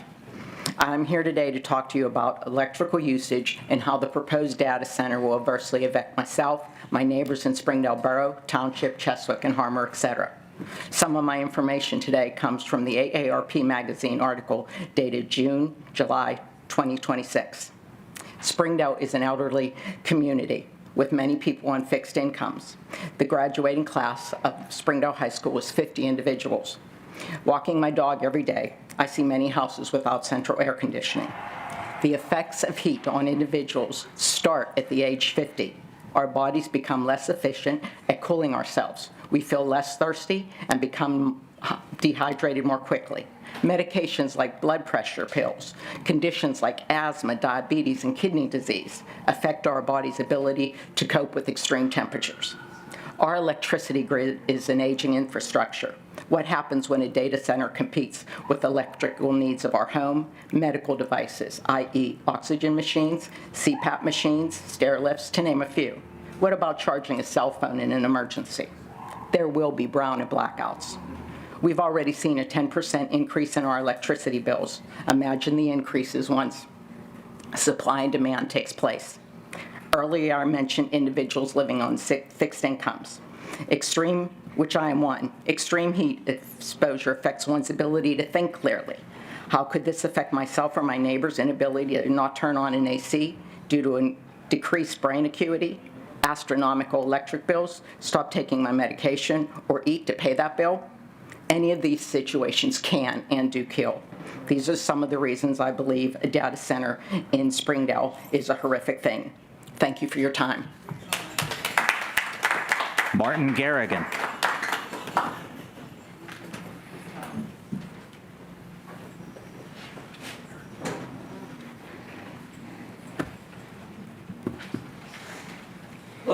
Before I start my time, I was just curious how it works. I brought a bunch of copies of what I was going to. Okay, here you go. Hello, I'm here along with Vicki and Tom. I represent a representative from the Save Allegheny Valley Environment, and we're just starting up a Facebook page. I live in Springdale Township, and we want to get on the radar and ask for everyone's help in any way they can to help us at the upcoming Saldo hearing, so we can best confront this data center, this looming dangerous invasion of our community. Apropos to several comments from the council, earlier our executive, Ms. Arenado mentioned about the Rachel Carson Bridge, and Rachel Carson is the hometown of Springdale. And the bowling league talked about, I'll say, run-amok capitalism, we'll call it that, which is these hedge funds behind us. And Ms. Wilson alluded to it's easier to stop pollution than it is to clean it up. So I want to read these are conditions that have been placed on the data center coming in by the council. One is complaints. If a reasonable complaint is registered with the borough, the applicant, that's the data center, we use its best effort to respond promptly to said complaint, taking whatever reasonable means may be necessary to alleviate and cure said complaint, should it be found by the applicant to be with merit. So this is just all weighted in favor of the data center. Its best efforts, if it's a reasonable means to correct, and if it's found by the applicant to be with merit. So it's all in their core, all up to them. We've had a power plant, one of the power plants in town was there for over 50 years. So we've been through this, seen this movie before. It's the middle of the night, whatever noise is going on is unbearable to sleep with, even with the windows closed. You call to the plant, there's no noise, what noise, et cetera. It's very hard to get anything done once these behemoths take root. The next condition is on noise. It's 1 minute. Noise generated by the everyday operation of this project shall not exceed 85 decibel levels at the property line. Temporary noise generated by the use of merchant generators in the event of a power outage may exceed 85 decibel levels up to 115 decibel levels measured at the property line. If and where necessary, the applicant will provide for economically feasible mitigation. 115 decibel levels is like a jet engine or a rock concert. So, and we've had power outages here.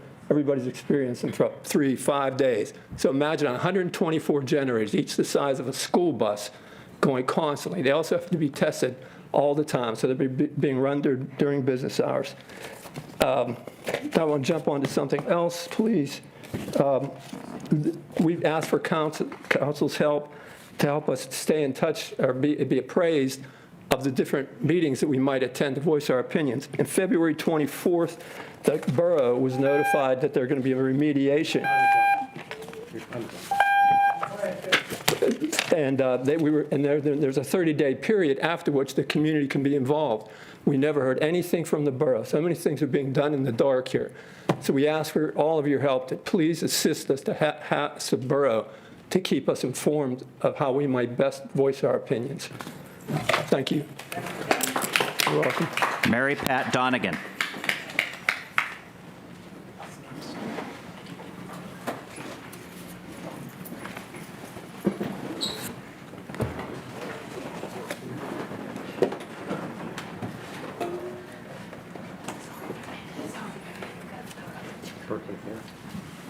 Ms. Donegan? Yes, right here. Oh, there you go. Yes, my name is Ms. Donegan, Mary Patricia. I'm happy to be here, although it's been a long meeting, I know, for everyone.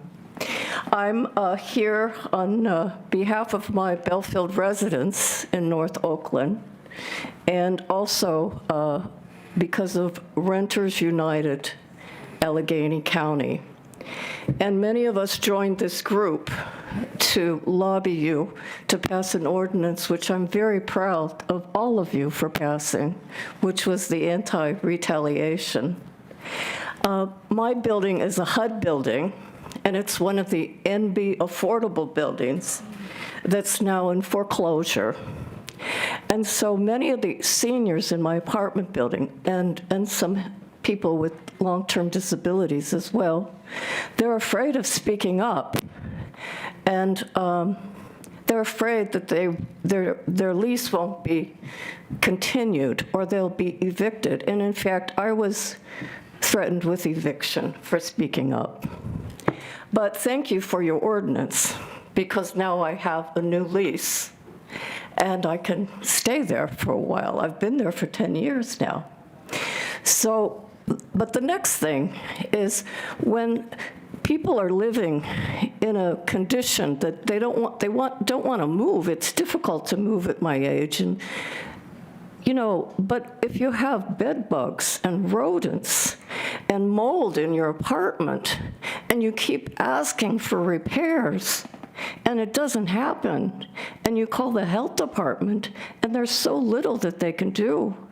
They've done a little bit at our building. I mean, we kept complaining that the garbage wasn't removed. The garbage wasn't removed. And that brought more rodents and more flies. And of course, where they had the sitting area outside for seniors that didn't have air conditioning, because our building was built in the 1920s, it doesn't have air conditioning that's central. You have to get a fan or your own air conditioner in the window. Luckily, the window's open, but some people sit outside and it's right beside all the garbage bins. So that's happening more frequently, okay, from the health department. But we have to have more, because there's other tenants in other buildings from NB Affordable that they're supposed to have central air, and it's turned off. It can't be turned on because of some problem they have. And there's other buildings that don't have heat. So what's going to happen in a few months when people need heat? So what I'm asking you is to solve this problem and put some teeth in the health department. Allow them to order that these repairs be done, and if they're not done, to go ahead and get them done and then charge the owners of the buildings. Thank you. We had one individual who signed up late. Daniel Patel. Thank you.